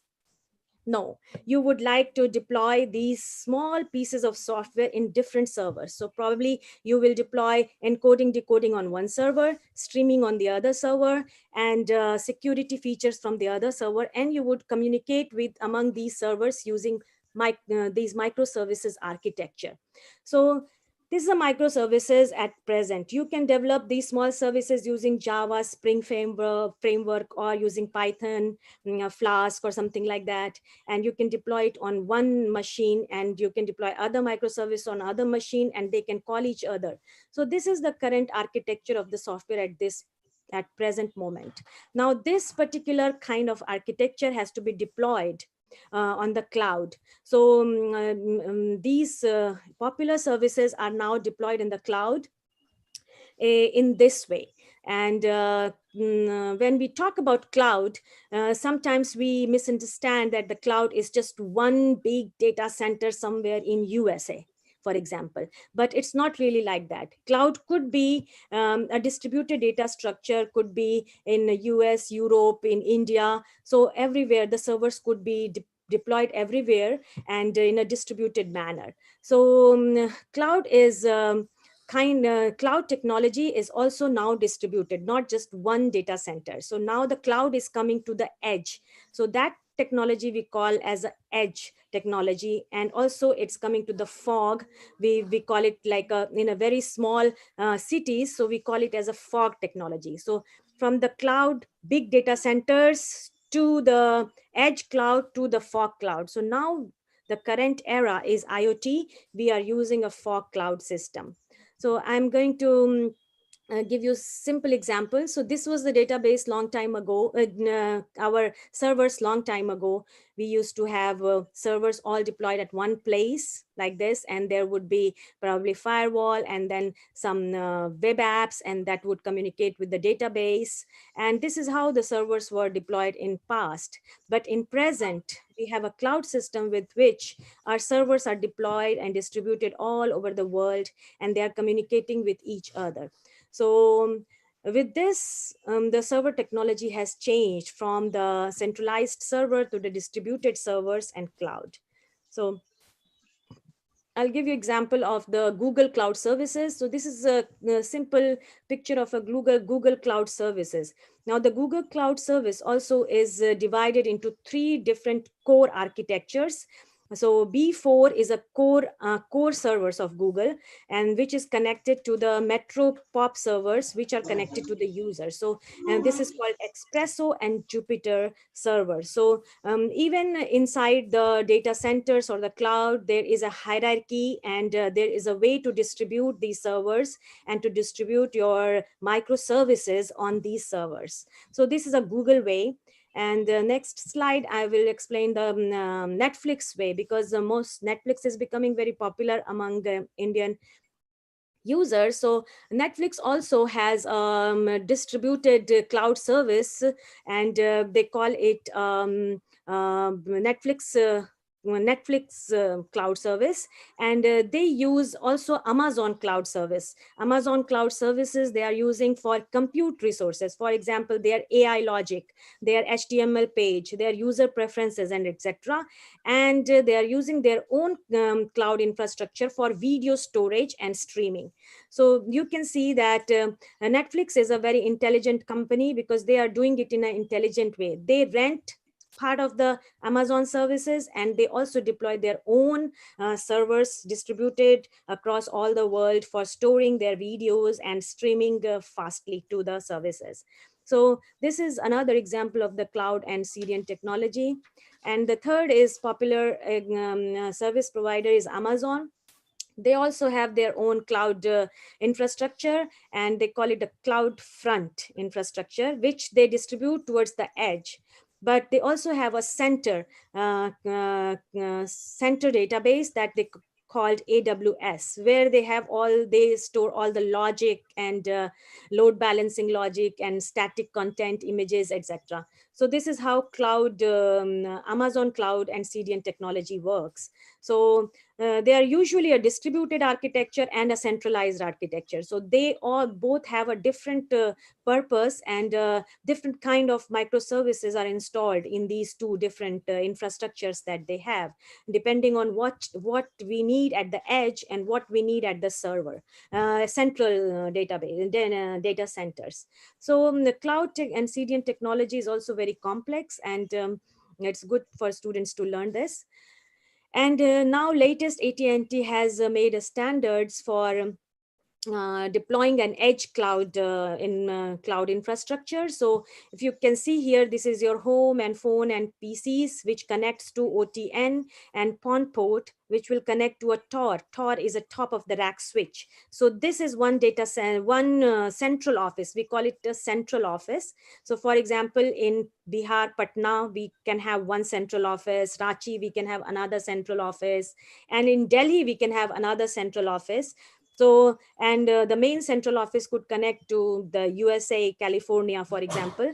So these CO means central office. So telecom providers usually provide the central office, and top of the rack switch will connect to all these servers. So these racks are basically servers, and the TOR will connect to these servers, and data will be distributed from here. So some data will be distributed from the edge, and some data, some particular logic and some things, some part of the microservices might come from the central servers from California, for example. So depending on which data we need to fast process, we can deploy them as the edge cloud compute, and which data are not so, don't need so much of bandwidth, we can deploy it as in the center database in the California or somewhere like that. So this is how the AT&T has proposed a CORD architecture. This is very latest, and everybody, all the telecom providers are working towards deploying this with the software defined network controllers. So software defined networks basically are kind of softwares that control all these servers. So with this, I would like to finish my presentation, very short presentation, because I think a very basic part of cloud and everything is covered by Professor P. Kumar very well. So I don't need to extend those information further. So this is just some examples of the cloud and CDN infrastructures. And these are the example of microservices. So I would recommend students to go and learn more about microservices and deploy them on buy a cloud infrastructure, maybe very, very cheap, and deploy one microservice, connect it with the small database, and try your own cloud system. And then you will learn more. So that's my recommendation for students. Thank you very much. Thank you very much, Suman, for a small and a very nice address, the advanced trend in the cloud services, and that's very good. And particularly my institution and group institution is very much proud for the alumni like you. Though at your time there are the thousands and thousands of the students, I had been a group director, but my special affinity towards the computer science and informatics student, to the VCA students and MCA students, and you were one of my closest students at that time also, because due to your performance and all these things. So at that time, though I had been the group director in charge of the Hotel Management Institute, Paramedical Institute, IBM, Dr. Zakir Hussain Institute, but still then my heart was always with the students of the computer science, and particularly basically BCA and MCA students, because I belong to that fraternity. That is the reason. Thank you very much. We are very much proud for your development. At present, Suman is doing the postdoctoral fellowship at Postech, South Korea. Okay, thank you very much. Thank you. Thank you so much, Suman Pandeman. So now we will move towards our last few sessions, and it's a time for a division chair's address. And for that, I'd like to welcome Dr. Subhash Chandra Yadav sir. He is a professor and head Department Computer Science and Technology, Central University of Jharkhand, Ranchi. He is having more than 23 years of experience in industry and in academia. With education qualification, he is having PhD, MPhil, MTech, MCA, MSc, and MBA in IT and HR. His area of interest is cyber security, network security, computer database, cloud computing, soft computing. At present, he is the division chairman of CSI Division 5, Education and Research. He is the former national president, ICT section of Indian Science Congress Association. He has also published 4 books, book chapter 5, and research papers 26. With these words, I like to welcome Dr. Subhash Chandra Yadav sir for division chair's address. Thank you, Rohit. Thank you very much. My voice is audible. Yes, completely audible. Very good morning to all of you. सर्वप्रथम मैं sir को प्रणाम करता हूँ. प्रणाम sir. प्रणाम बहुत thank you. Sir, with your due permission, I have to start. Yes. Start. Chief guest of the today's event of this international webinar, Professor Upinder Dhar ji, Honorable Vice Chancellor, Shri Vaishnav Vidyapeeth Vishwavidyalaya, Webinar Chair, and the President CSI in absentia, Professor R.K. Vyas ji, Professor Shams Raja ji, keynote speaker of the day, my CSI colleague, Professor P. Kumar ji and Professor Durgesh Misra ji. Indeed, their presentation was very nice and very informative. Invited speaker of the day, Dr. Suman Pandey ji, and her talk was also very corporate oriented and very informative. Dear students and other participants, first of all, I would like to express my sincere thanks to Professor Naik sir, our mentor, our guide, immediate past President, Computer Society of India. Actually, Professor Naik sir is the backbone of the computer literacy in Bihar, where the poverty and illiteracy, you can say, these are the two main dominating obstacles in the development of the state, Bihar. Professor Naik is the man with the ground reality and always willing to serve the society. And for last 35 years of the time span, I have seen him serving the society. And he has established several milestones in the state Bihar, not only in the Bihar. Naik sir is deeply involved in other states of the country. I was a witness of one of the instances. Under his able guidance, we have started a computer awareness program for rural tribal children in the capital city of Ranchi in the Jharkhand. Thank you, sir, for inviting me. Thank you very much, Subhash, for your nice word. To deliver this divisional chair address in this auspicious international webinar on the very relevant topic, cloud computing and big data analytics.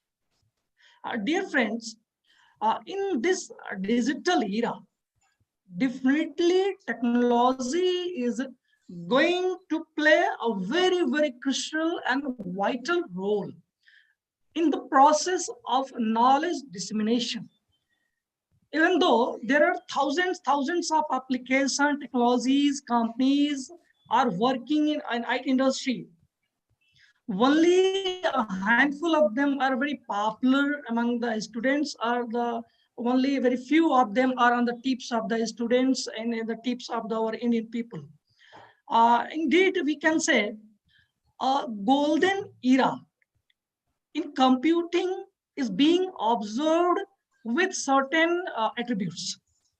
Means powerful multi-core processors, explosion of domain applications, general purpose graphic processors, proliferation of devices, superior software methodologies, wider bandwidth for communication, and at the last stage, when the AI and machine learning emerges, virtualization that leverages the powerful hardware on a single platform.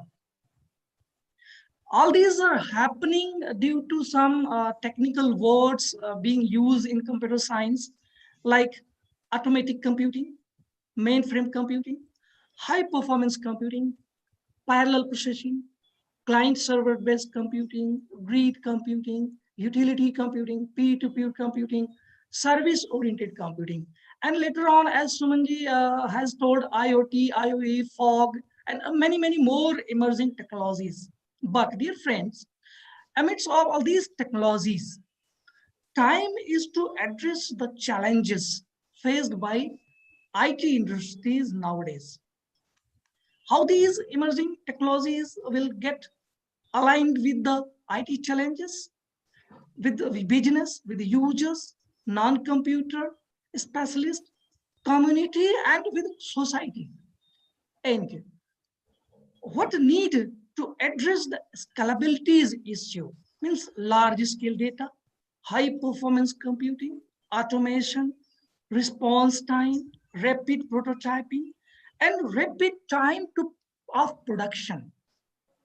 And further challenge is there a need to effectively address ever shortening cycle of obsolescence, heterogeneity in the environment, rapid changes of the user's requirement.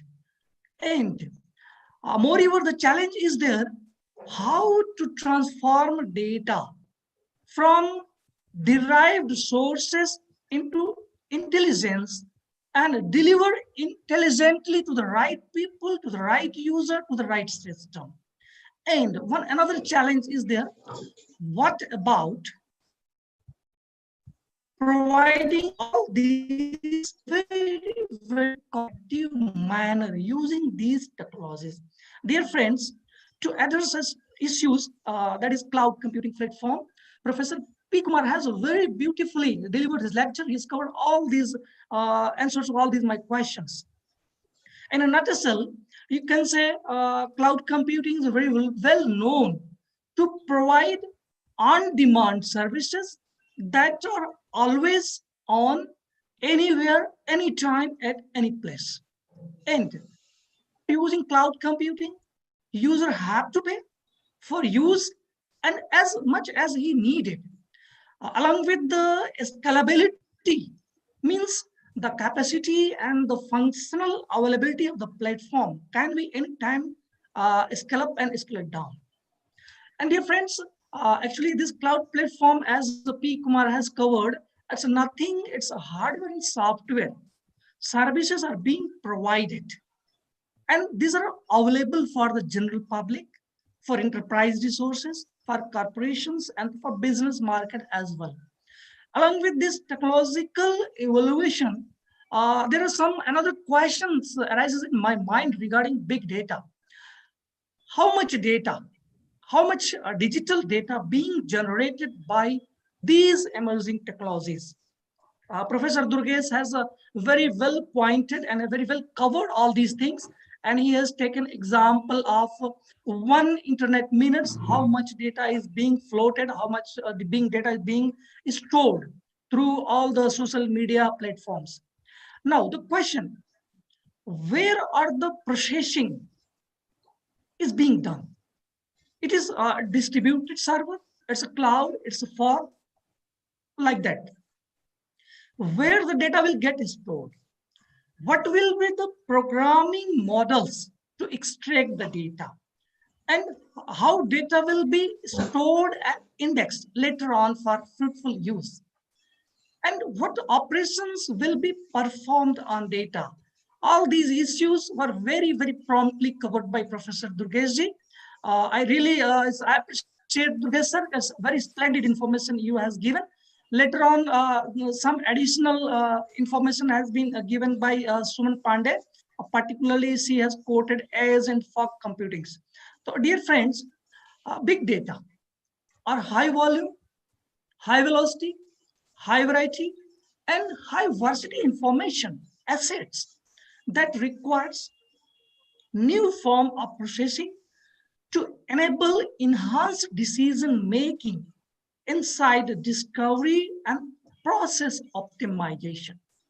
The large big data revolution is still ahead of us, so a lot will change in the coming years. We will witness in the near future what will the shape of the big data and the utilization of the big data we will face being computer science professionals.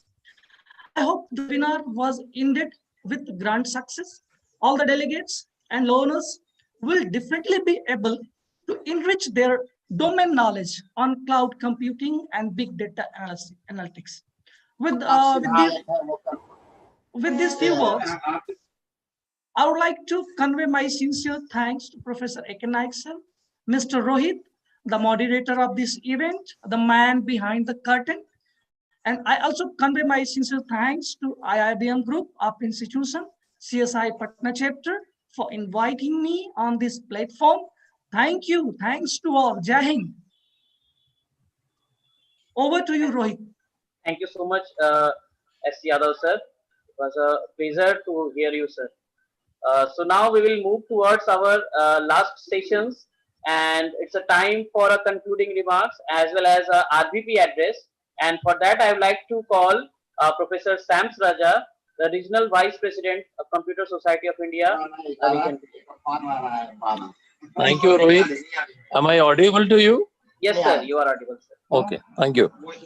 First of all, I must welcome and thank the Vice Chancellor for his valuable time for this webinar and for his valuable address.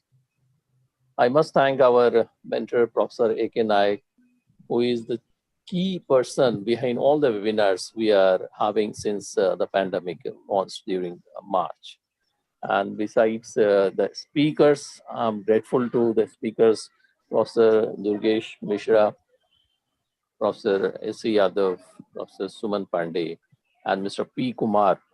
Of course, they have covered all the dimensions within the clouds and the big data and the synchronization of these two technologies for the benefit of the people.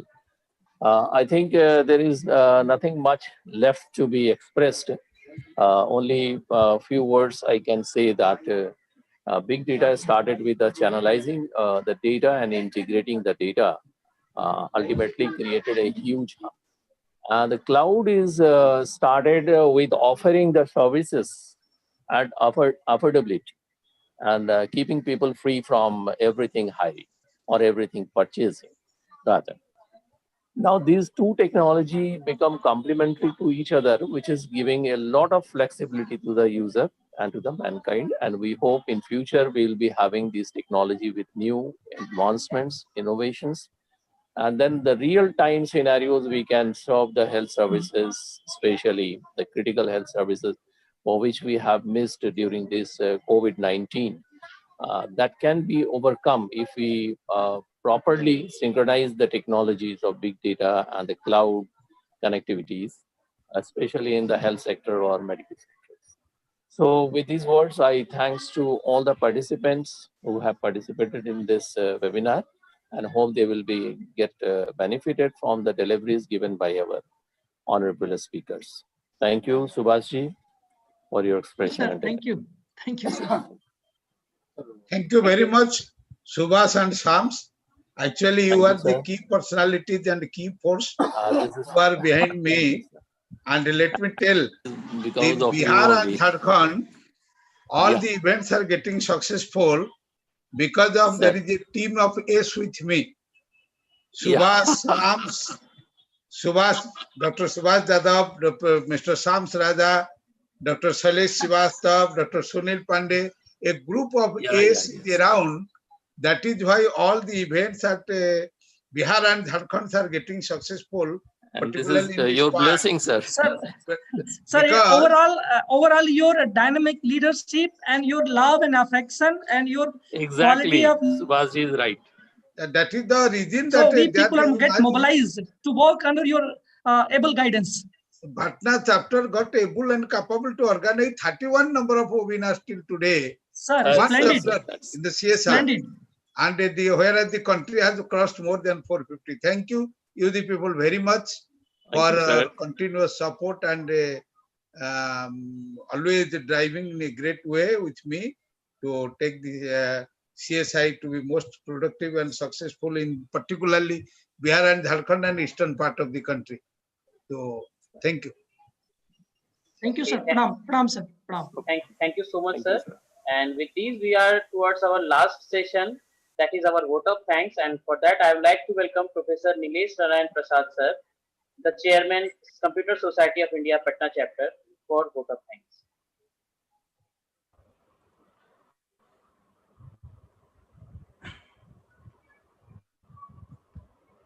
Okay, are you listening clearly, Rohit ji? Yes, sir. Yes, bolo, bolo.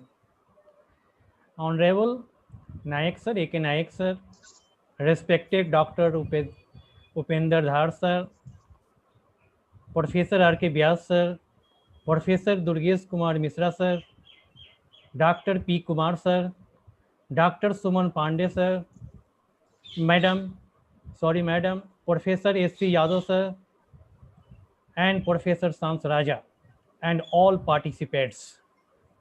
It's my privilege to have been asked to propose vote of thanks in this webinar. I, on the behalf of IIBM and Computer Society of India, Patna chapter, extend my very hearty vote of thanks to all speakers for gracing your important work and sharing with us your findings and opinions. A big thank to Professor A.K. Nayak for his efforts towards cloud computing and big data analytics. His explanation about cloud computing in present scenario is remarkable. I must mention our deep sense of appreciation for Dr. Upinder Dhar sir for his explanation and opinion.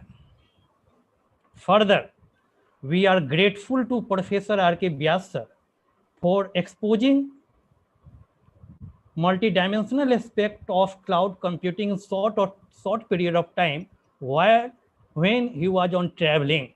Despite this fact, he has given the very conclusive explanation of the cloud computing very short period of time. That is very remarkable.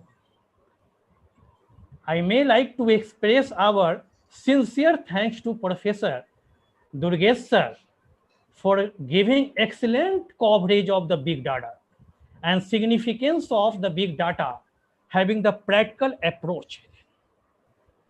His explanation with practical approaches is the guidelines and have filled with the learning abilities, not only for the students, for the faculties also.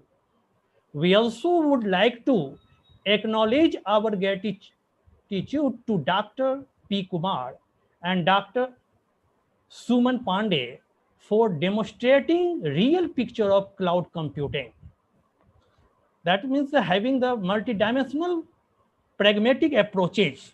All of these scholars have expressed their views having the pragmatic approaches. So I thanks to all of you. Besides this, I also appreciate, I have the great sense of appreciations for the Rohit ji and the other members, other participants, dignitaries, and all team members who have participated and supported for the success of this webinar. So I have the great sense of appreciation for all of them. So thanks, despite this fact that we are facing the pandemic, COVID-19, all of you are joining and all of you have the great opinions for the students and faculty and all the persons who are attending the webinar. So thanks once again, thanks a lot to all of you. Thank you. Thank you so much, Nilesh sir. And with this, we are towards the end of our today's webinar. And I request all the participants and delegates, please fill the feedback form. And I pray that today's webinar will got a huge success And with these words, I like to take permission from Nayak sir to sign off today's meeting. Okay, thank you. It took 3 hours, 20 minutes. Yes, sir. Very good. Very long session and very fruitful session. Thank you, everybody. Thank you very much.